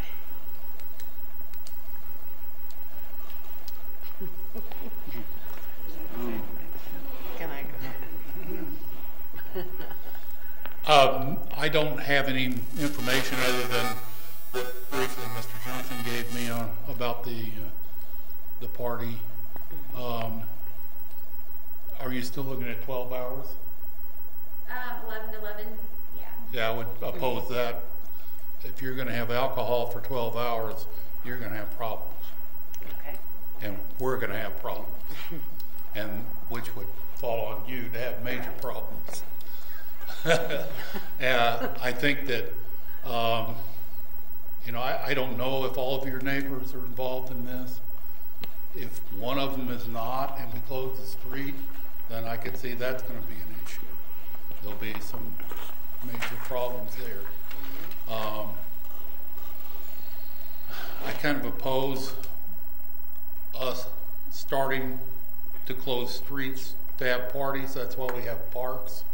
You can rent a pavilion. You can do all the things that you can do there, and it's much safer and a more controlled environment. So. Okay. Okay. Thank you, sir. Appreciate your input. Thank you. Okay. Well, Anybody have any questions for Ms. Eisenreich? Yes, I do. You talked about the possibility of alcohol. I mean, they don't have to have alcohol. Well, I mean, were you thinking of providing it or them bring? No, I don't know. No. Okay. If they want to drink, they can, you know, I'm not the parents. Okay. I do have, maybe not for you, but for general questions. The last meeting, we had a long discussion about open containers in front of the theater. Yeah, the wedding. For the wedding reception. I don't know what we've done in the past for this type of thing, but it's just a question I'm raising. I don't have an answer. My recollection is most folks have done this. Steve has indicated they've gone to the parks. We've closed very few streets for parks. But I'm sure that sometime in the past there's been one. But it's prior to my time being on council. It's been a long time. We don't have to have alcohol. I mean, that's not what I want to have it. I want to have it so our neighborhood can get together.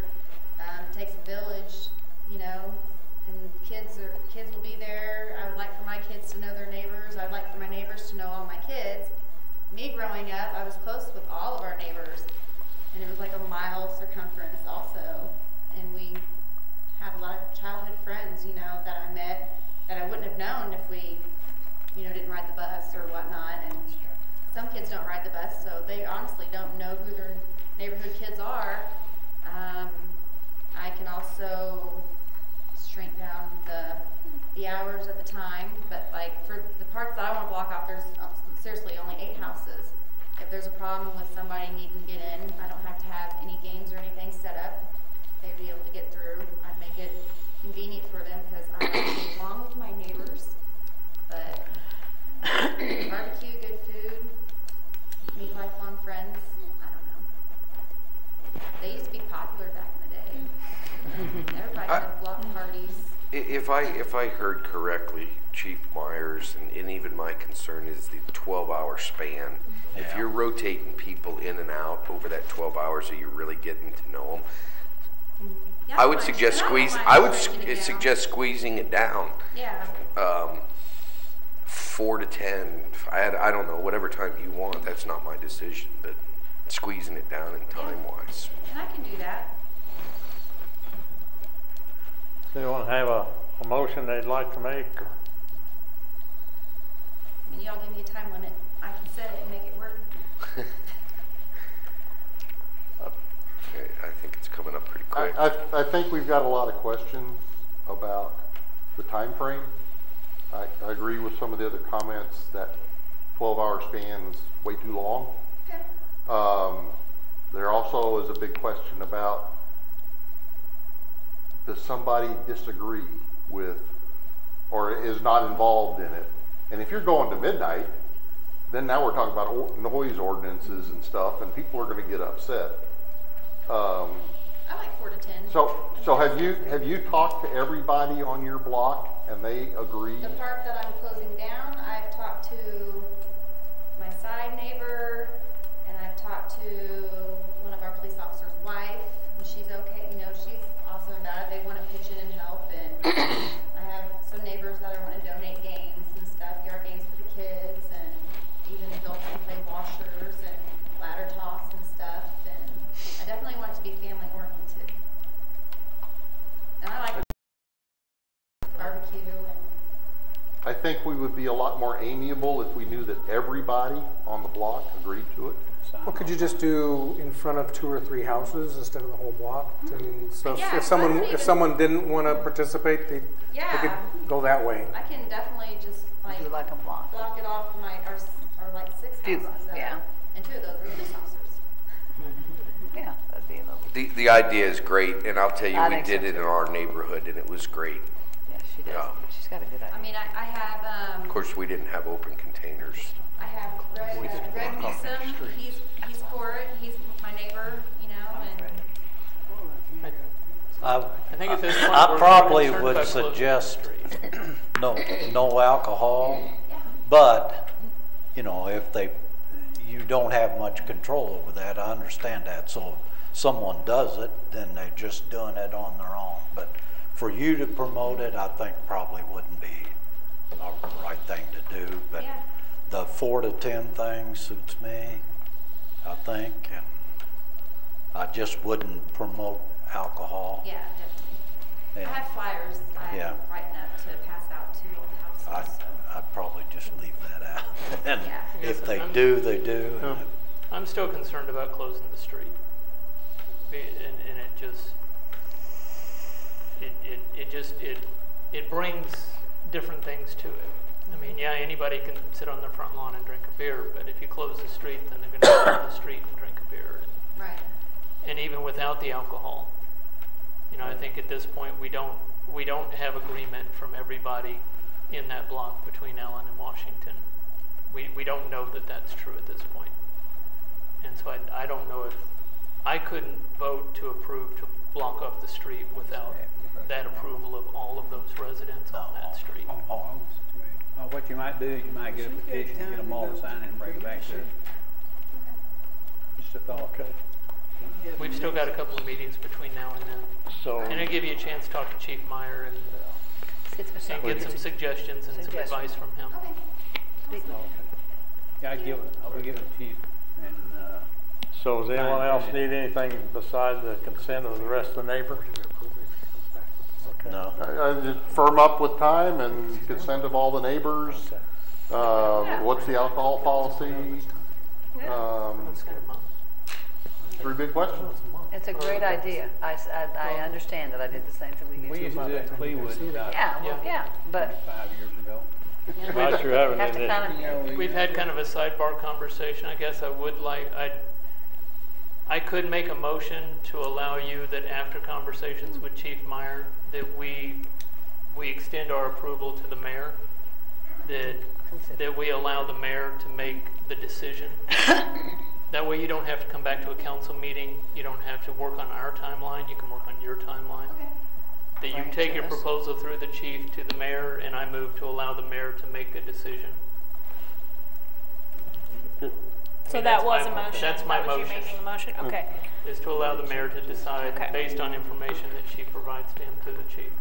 Is there a second to that motion? I'll second it. Very good, thank you. I have a motion and second to Let the mayor make this. do what Mr. Stone says. Can you get that one in writing? I think Leroy's just got out of it. Bill, are you cool with that? Or, He I suggested mean, it.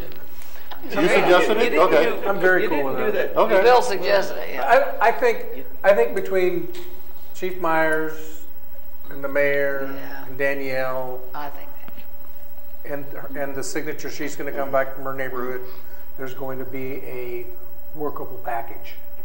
Okay. It might be in front of her house and her neighbor's house and just the house.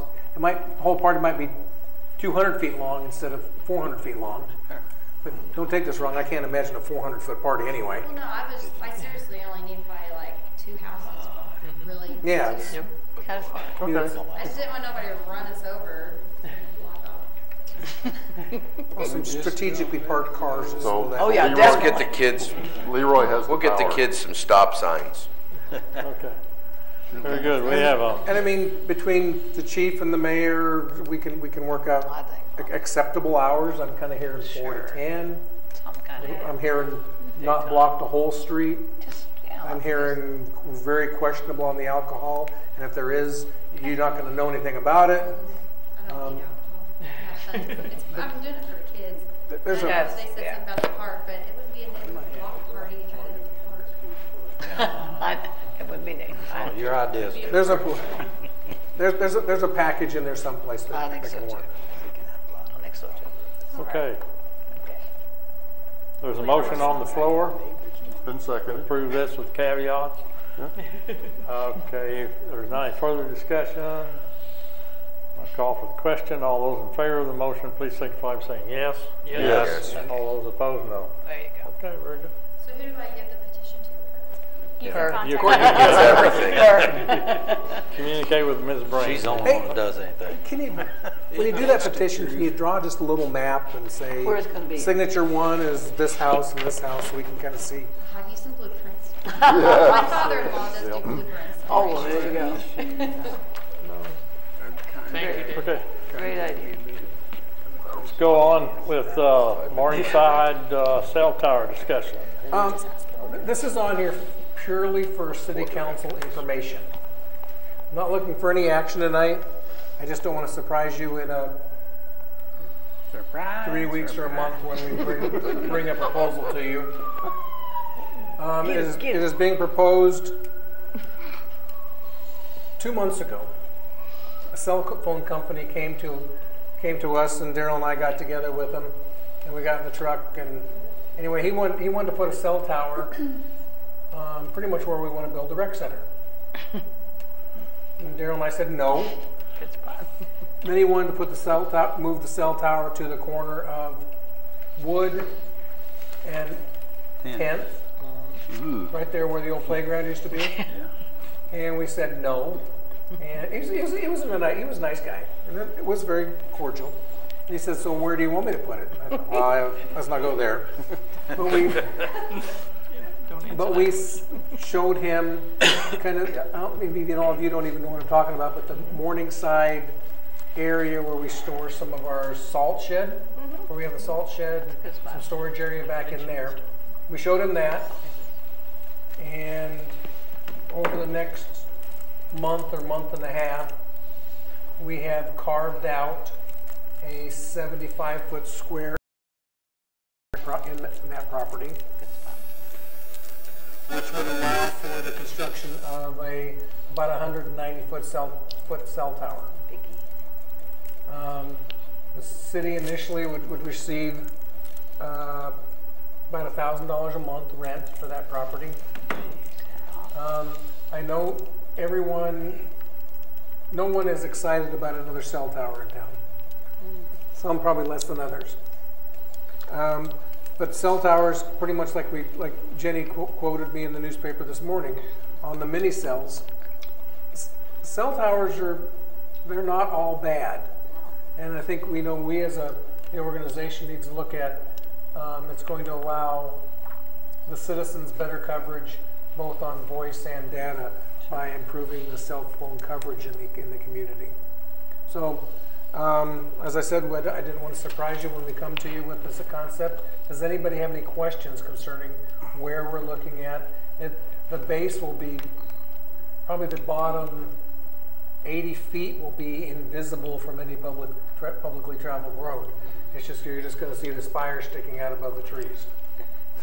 Phil, now you know that you're not going to be able to hide the man anymore. I got you.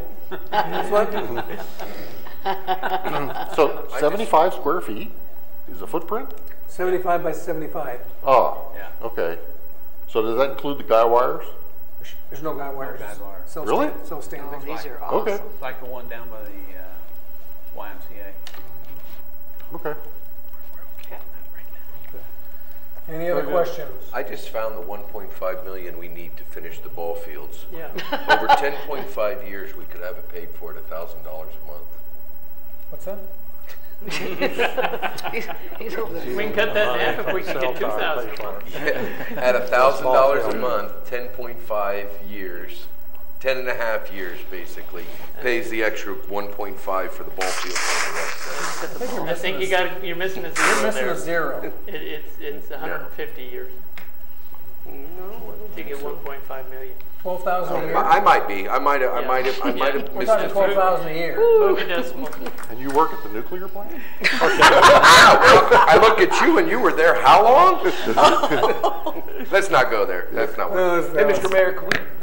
Okay, so that's where I just wanted to bring you guys up to speed on the project Daryl and I have been working on. Okay, very good. I have a request for a break. We'll come back at 7:20. 8:20.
Okay, I call us back into order.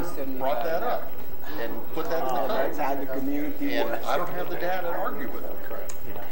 So, It's now time for, if any of the council has a concern they'd like to bring to the good of the order, and it's not already listed on the agenda, it's now time for that. Anyone here on the council that has an item they'd like to bring up? Mr. Lane. I still want to complain about that stoplight down at St. Louis and Business 54. Okay. Takes, Stoplight at Business 54 Yeah. and St. Louis, Right. St. Louis Avenue. Okay. I think that was brought up last time, was yes, it it not? was. It's not got any better. We'll double check, Kyle, see if they've had a chance to look at it. Thank you. Anybody else on this side? I have a compliment for Parks and Rec. Thank you. One of the items that I brought up a couple of different times to council concerns was the looks of our parks signs. They were obviously built to include little lighting on either side of the sign, and Clay has started that process. The dog park out at the end of Westminster, whatever, yeah. Has the globes on it, and his plan is he's purchasing the globes to continue that to go on through the town. And so just compliment, thank you, Clay. Not those globes. Yeah. Cheaper, well, less expensive. Well, and Less expensive. well, Cost effective. and just some of them probably won't get lit. Then we might put globes on them or the fixtures on them without lighting them. Because some of those signs are a long ways from power. Okay. Then that'll be a different conversation. There you go. Okay. I'll leave it with my compliment. Anybody down on this side have anything they'd like to bring up? I have one concern, and on Herring, when you turn off of Business 54 onto Herring, cars parked in the no passing zone. They're on the curves when driveways are perfectly available for cars. I believe that at some point, when that point is, hopefully never, but we're going to have an accident at that right there. When I'm leaving of a morning, the sun's in my eyes, and you can't see what's coming through the S-turn there. We'll send that to Traffic Commission and Thank you. let them take a look at that, see what they can suggest. That's the entrance to Herring, right? That is correct. Okay. Mr. Moore. Last council meeting, I made a motion, and after thinking about it, I think since we talked about sidewalk usage for alcohol or blocking off streets, I believe that if the administration could look at the ordinance by stating that if a commercial business takes a group like that, that they should apply and deal with the city and for permits for either closing the sidewalk or the street and ask for it, and not the customer. I think they should bear some of the responsibility of they doing the business and be responsible for it. I think it would be better in the future. So you're looking for permits for commercial businesses so that they can have or serve alcohol? Yeah. Okay. Well, at the discretion of the city, But Okay. instead of we dealing with the individual coming to the council meeting, I think the business should deal with us. And I had a brief discussion with the Brick District president, or the Playhouse president. Mm-hmm. They were pretty much appreciative of the action the city council took last time, and they had no knowledge that the customer was coming. They also indicated one thing that they have internally discussed is there's that little alleyway on the south side of the theater. They are thinking and talking about that would be a good overflow outdoor area for that type of activity and event. Yes, So, but the theater was appreciative of the city council's actions and or non-actions at the last council meeting, and thought that what you did was very good. All right. So we will look at that. But I want to throw out that they also are looking at this at that area as being an alternative. No, I thought that would be nice to have a little rock patio through there, so that's good. Something like that would be, Okay, very good. Anybody else on this side? Anybody else I'm missing? Okay, we'll kind of move on then to resolutions. Thank you for that input. Resolution number 3314 has to do with an approval of a contract with Rad Baker Construction for the West 4th Street Improvement Project. Councilman Vaughn, would you please present Resolution 3314 for consideration? Resolution 3314, a resolution authorizing the mayor on behalf of the city of Fulton, Missouri, to execute a contract with Rad Baker Construction of Fulton, Missouri for the West 4th Street Improvement Project and to sign all necessary documents in relation to said contract. I make a motion to adopt Resolution 3314 at this council meeting. Second. Thank you. I have a motion and a second. Any discussion? The city received 4 bids on this project. The engineer's estimate was $757,000. The low bid was $657,000. What the high bid that we received was $1,146,000. We were very pleased and happy with the bids. I'd like to point out that the contractor that got it is Rad Baker, local gentleman, local contractor. Good. He's also the same contractor that did the remodel on the police station when we converted the building down there several years ago. Good. So we're looking forward to him getting started and working with him. When is he going to start, do you know? We opened the bids on the 3rd of July. So he's received tentative notice. I'm not going to give you an answer, Richard.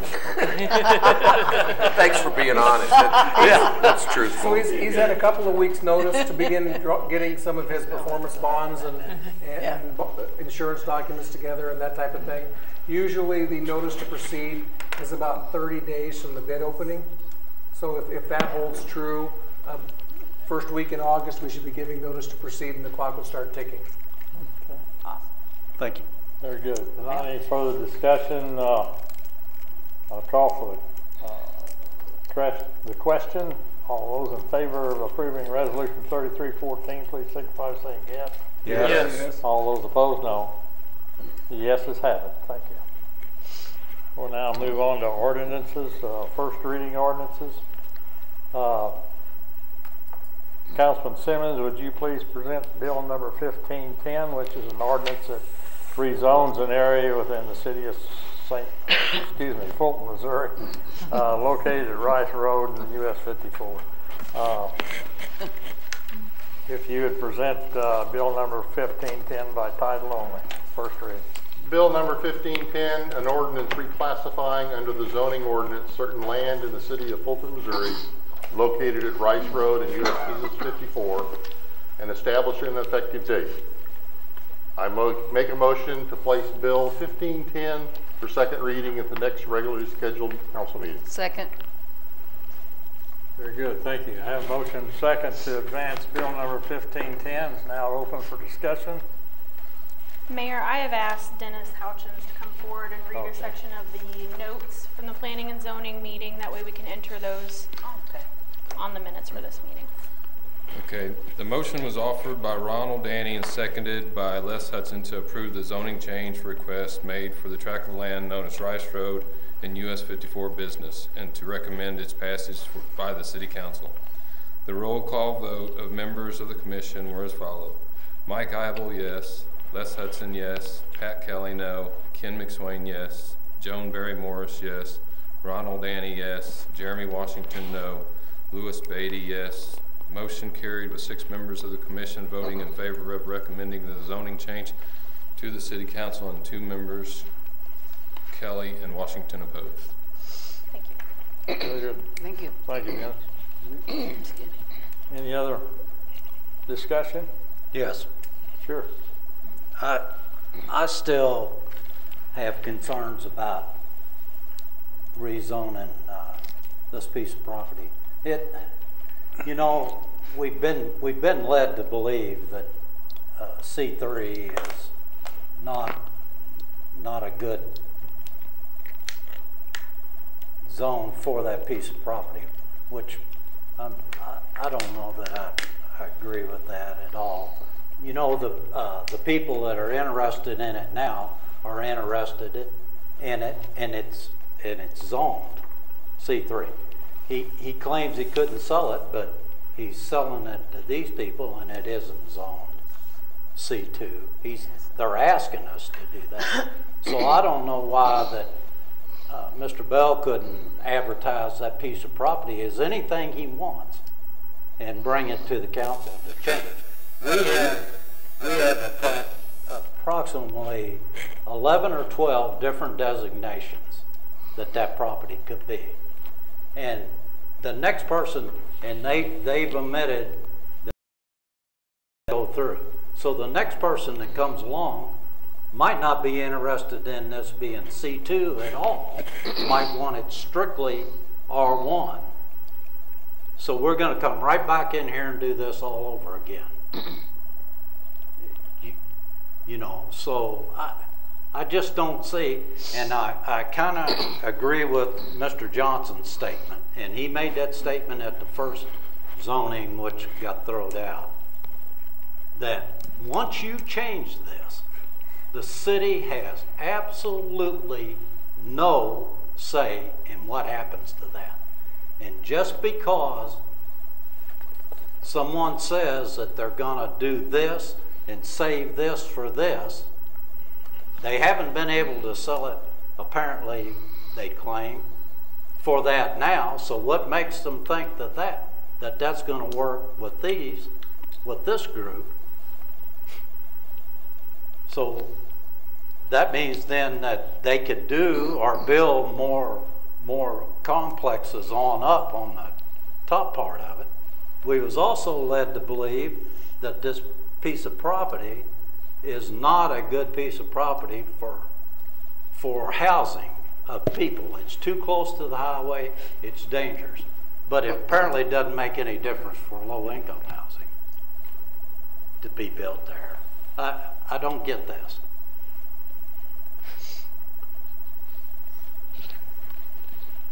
Anyone else? Yes. If anybody read the newspaper, and now I'm going to talk a little bit about something else that's coming on the ballot in August 8th, and it's Proposition K, which is the school increasing taxes.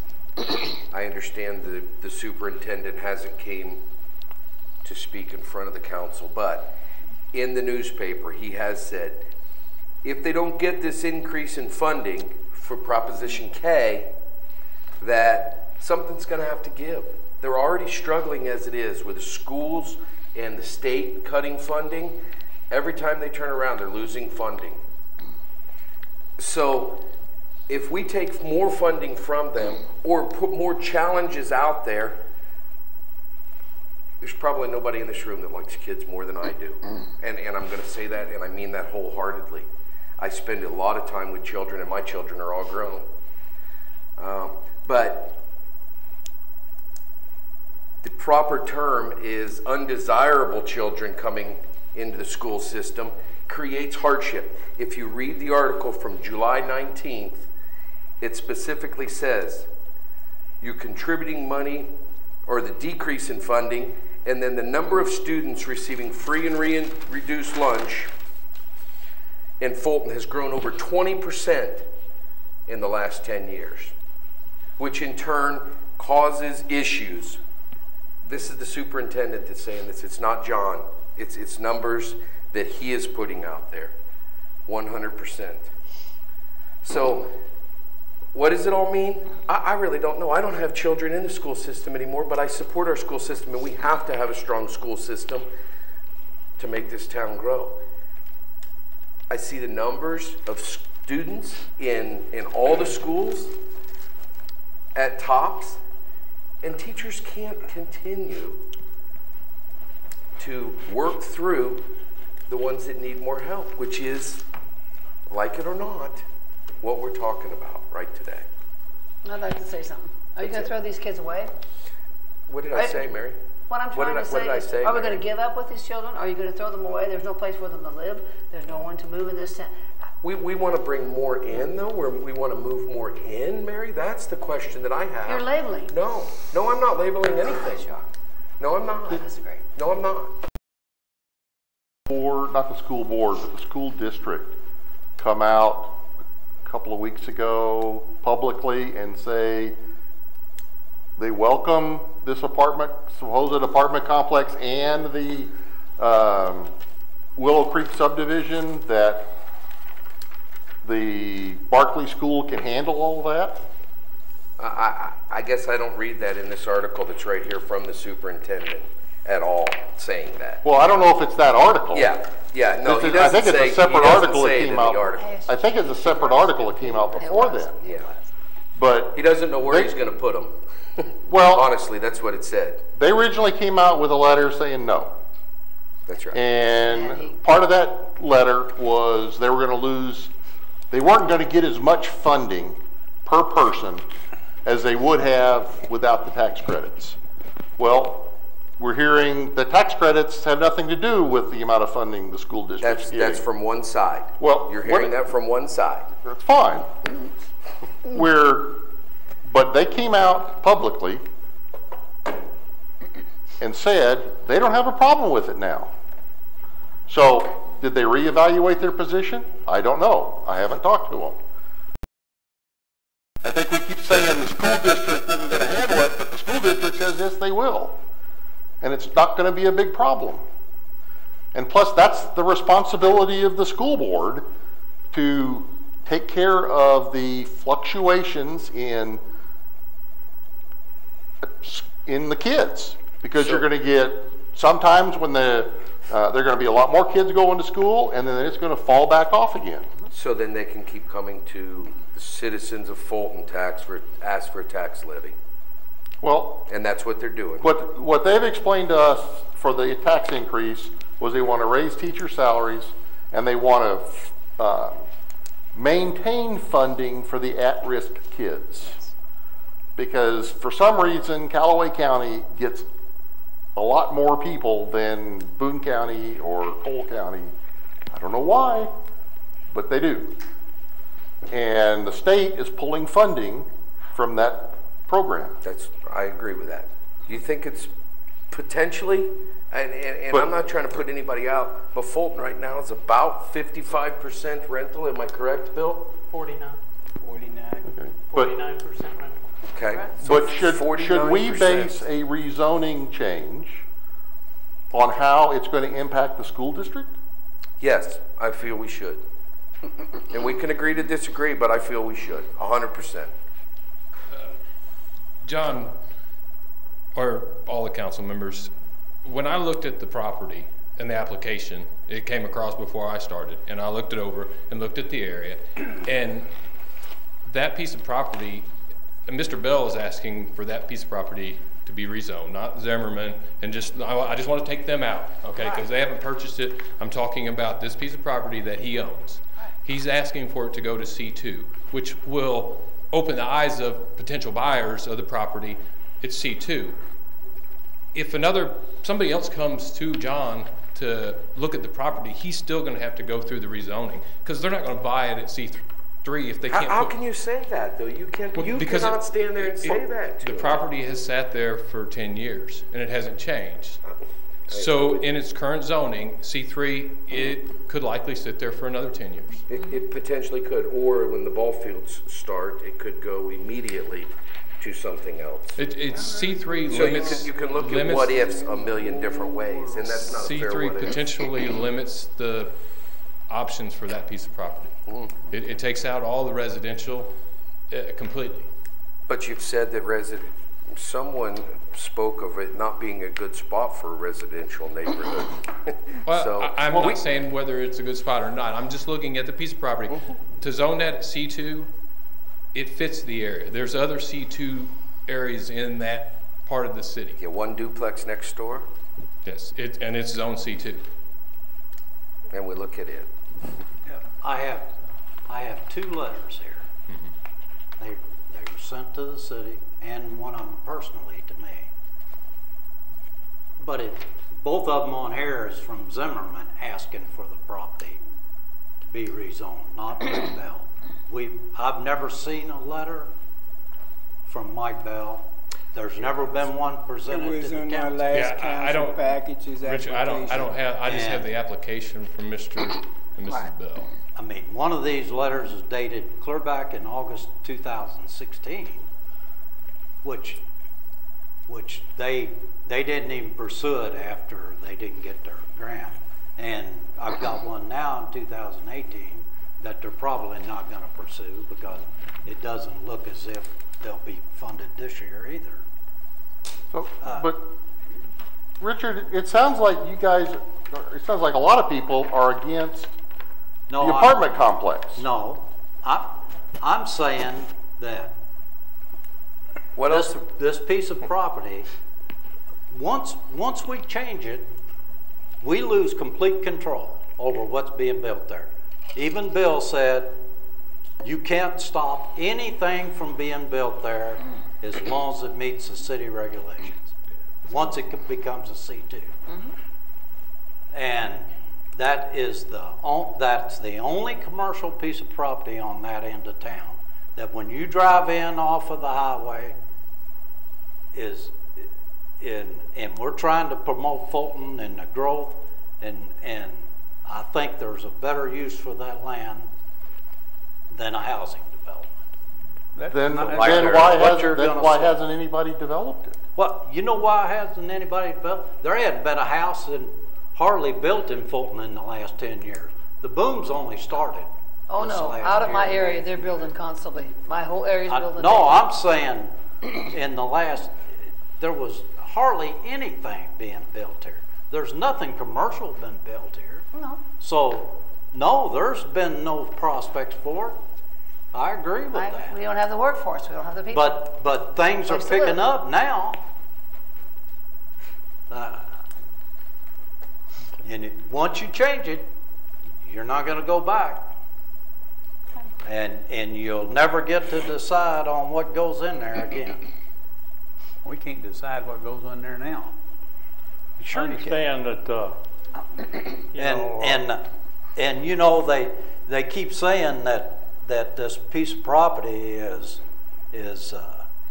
too little for this, but if you get this, here is the zoning thing right here, and if you get it out and read it, any retail store can be built there. Anything. So I don't understand why that they keep saying that it's zoned, it's zoned wrong. Anything could be built there. Pretty well any commercial business. Yes, housing can't be built there. But any commercial builds. I have the property You're listed. kind of. I have the property listed, and I've had it listed for 2 years. I'm sorry, man, time has passed for addressing council. Yeah, council just discussing amongst themselves. I might also put in right now that I understand everyone's passionate about this. At some point, we need to bring it to a vote here. Right. So, go ahead, Mr. Moore. Well, I think we lost direction. The Bells asked for the rezoning. Zimmerman don't own it. We don't know if they're getting their financing for their project. But I want to say that I took offense to one of the comments made this evening because I think that this council, we got some new people, has worked very hard, and whoever told you black your teeth out and put straw hats on, I don't believe that. I travel around. I went to a meeting in Missouri Municipal League. People in cities larger than Fulton is jealous of the things we do in this little town. We have fiber optics. We work with the chamber. But I'm going to tell you, people read, even at Missouri Municipal League Thursday afternoon. They already read the paper and seen about the housing thing, and they laugh and they said, don't you know, don't use affordable housing. That's a bad term to use because it's for poor people and minorities. And that's exactly why when we try to get business here, people read before they come to a community. Ask them, they checked out Fulton. Then I want to come to a town where everybody's crying, and I hear, oh, there's plenty of places for it. Hey, if you can find 10 acres in the 4th Ward, I'll be happy to take you my ward. I might make some mad, sorry, Rick. But, you know, y'all just don't want to say, not in my neighborhood. That's what the whole thing's about, and I'm going to be totally honest. Then you got the privileged children. Listen to what you're saying and how it's going across to the airwaves to the rest of the community. Throw the kids away. I mean, I'm sorry, but the Bells asked for a zoning change, and if Zimmerman wasn't even in the picture, they'd probably been zoned 6 months ago. So I'm stuck with, and I'll tell you up front, I will vote for the rezoning. Now, I'm just sorry, and I have plenty of things in my ward that I don't like in my ward now. Okay. I just have one more thing to say before we go anywhere, Mayor. Why would we rezone if funds are not in place to move forward? Why would we rezone it? They want the cart before the horse, as the same as we all do. May I answer that? And we'll be done? C3 is an incorrect zoning for this piece of property. Somebody C2, didn't think so. Let me finish, please. Yes. C2 opens this up. We've gone for 10 years and we haven't been able to sell it. Now, whether Zimmerman can get the property and the loans and the tax credits are irrelevant. Right.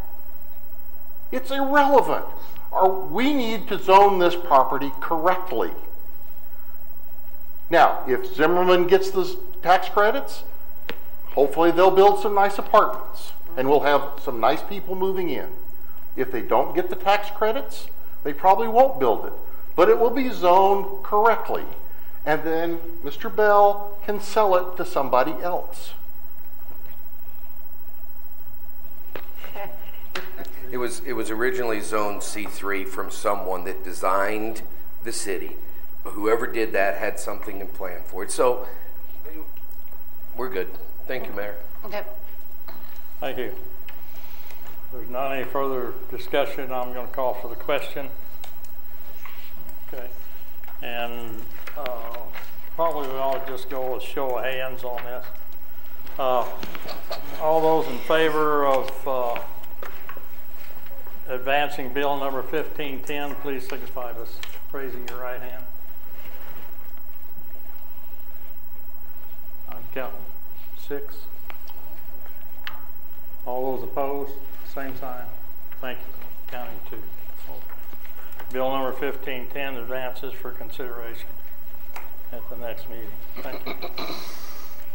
We'll now consider bill number 1511, which is an ordinance that has to do with our taxi cabs in town. And Councilwoman Reclue, would you please present 1511, first reading, title only? Yes. Bill number 1511, an ordinance amending Chapter 118, Vehicles for Hire, Fulton City Code by repealing Section 118-26, definitions, enacting new sections in layer thereof, and establishing an effective date. I make a motion to place Bill number 1511 for the second reading at our next regular scheduled meeting, please. Second. Thank you. Okay, very good. Thank you. I have a motion and a second to advance bill number 1511. Any further discussion of that motion? I do have a question. Question, sure. Did some Go ahead. in the ordinance it talks about a terminus or termini where the taxi cabs can't drop off. Let me see if I can find this thing on this. You're talking about like a fixed route. Like if they're going to do a pickup every day at the corner of 4th and 5th. Like buses. It says you can't do it but on a fixed termini on public streets. Does that mean they can't drop it off or somebody on Bex, or they can't have a taxi stand? They can't have a taxi stand. Yeah. Okay. Unless we grant them permission. Like a station. Good, Okay. Good way to put it. No Okay. bus stops. That's fine. I just didn't understand Yes. what that was for. Question. Okay. Okay. I would just say this is currently cleaning up some of those issues we've seen. This code that we're looking at was enacted before 1980 in that section that we're looking at here tonight. So we're removing the maximum passengers. Right now it's limited to 5. So if someone had a van, they can't utilize that. And then we're also taking care of that fixed termini, or as Mr. Braun said, it's a bus stop. We're not looking to allow bus stops, but just kind of some house cleaning on that. Okay. How do I get back? Everyone clear? Okay, hearing no further discussion, I'll call for the question. All those in favor of advancing bill number 1510, second reading, please signify by saying yes. Yes. Yes. All those opposed, no. That passes. We'll consider that next meeting. Now move to second reading ordinances. 1509 is an ordinance that authorizes us to provide animal shelter services to the city of Fulton Summit, enter into that contract, and Councilman Moore, would you please present 1509, second reading, title only? Yeah, let me 1509. We don't have that on our agenda, Mr. Mayor. Yeah, it's on the revised. It's It's on the revised. On the old one. Oh, I thought I pulled up the old. Here. Thank you. Thank you. Bill number 1509, an ordinance authorizing the mayor on behalf of the city of Fulton, Missouri to execute an agreement with the city of Holt Summit, Missouri for animal shelter service, sign all necessary documents in relation to said agreement, establish an effective date. I move this for, you want to do this tonight for third reading? Okay. By title only. Second. Bill number 15. Oh, hold on just I'm one going moment fast there. for you. So we have a motion Do we to have a place second? this, and a second to place this for third reading at tonight's meeting. Okay. Great. Have a motion, second. Any further discussion of the motion? Hearing none, all those in favor of the motion, please signify by saying yes. Yes. Yes. All those opposed, yes. no. I'm sorry, I was sleeping. Very good. Councilman Moore, would you please present by title only 1509, third reading? Bill number 1509, an ordinance authorizing the mayor on behalf of the city of Fulton, Missouri to execute an agreement with the city of Holt Summit, Missouri for animal shelter service to sign all necessary documents in relation to said agreement, establish an effective date. I move this for final passage at tonight's meeting by Second. title only. Very good. Thank you. Have a motion and second to advance bill number 1509. Any discussion? Hearing none, all those in favor of the motion, please signify by saying yes. Yes. All those opposed, no. Okay. We've heard bill number 1509 presented 3 times. It's now time for final consideration. Please answer yes or no on the clerk's roll call. Okay, Mr. Shyland. Yes. Mr. Moore. Yes. Ms. Reclue. Yes. Mr. Shiverdecker. Yes. Mr. Simmons. Yes. Mr. Stone. Yes. Mr. Vaughn. Yes. And Mr. Braun. Yes. 8 council members affirmative. Very good. Thank you. We'll now consider third reading ordinances, and bill number 1508 is an ordinance that has to do with updating city code, or amending the International Building Code. Councilman Vaughn, would you please present 1508 for third reading? Bill number 1508, an ordinance amending section 1833 amendments Fulton City Code by incorporating an additional exception to the 2015 Building Code and establish an effective date. I make a motion to place Bill 1508 for final passage at tonight's meeting. Second. Very good. I have a motion and a second to advance bill number 1508 for final consideration. Any further questions or discussion? Hearing none, all those in favor of the motion, please signify by saying yes. Yes. All those opposed, no. No. No. Okay, Hey, better hands, please. show of hands, please, on the nose. Simmons, Vaughn, and Braun. 2. Okay. Very good. You guys are loud. I'll say that. You said no last time. Thank you. I did. Change my Quit mind. changing. No, can't do that. All righty. Just like she did the first time. Your announcements are there. I'll let you all look them over. We have a motion for Oh, final passage at tonight's meeting on that bill. Okay, I thought we just did that. Okay, I'm sorry. That's okay. Yeah, I'm with it. Yes, y'all It's been a long night. Yeah. Y'all have heard bill number 1508 presented 3 times. It's now time for final consideration. Please answer yes or no over roll call. Okay, Mr. Moore, Yes. Ms. Reclue, Yes. Mr. Shiverdecker, Yes. Mr. Simmons, No. Mr. Stone, Yes. Mr. Vaughn, No. Mr. Braun, No. Mr. Shyland. Yes. Okay, we have 5 affirmative votes and 3 opposed. Therefore, it passes. Okay, very Okay. good. Bill number 1508 has passed. Thank you. Announcements, like I say, I'll let you all look those over. If you have any questions, please let us know. I do have a need for a quick executive session. I do not expect any business to be done after that. And it's to discuss potential legal issues. Make a motion, we adjourn to executive session. Second. Are you sure you heard that right? I did this time. Hold on just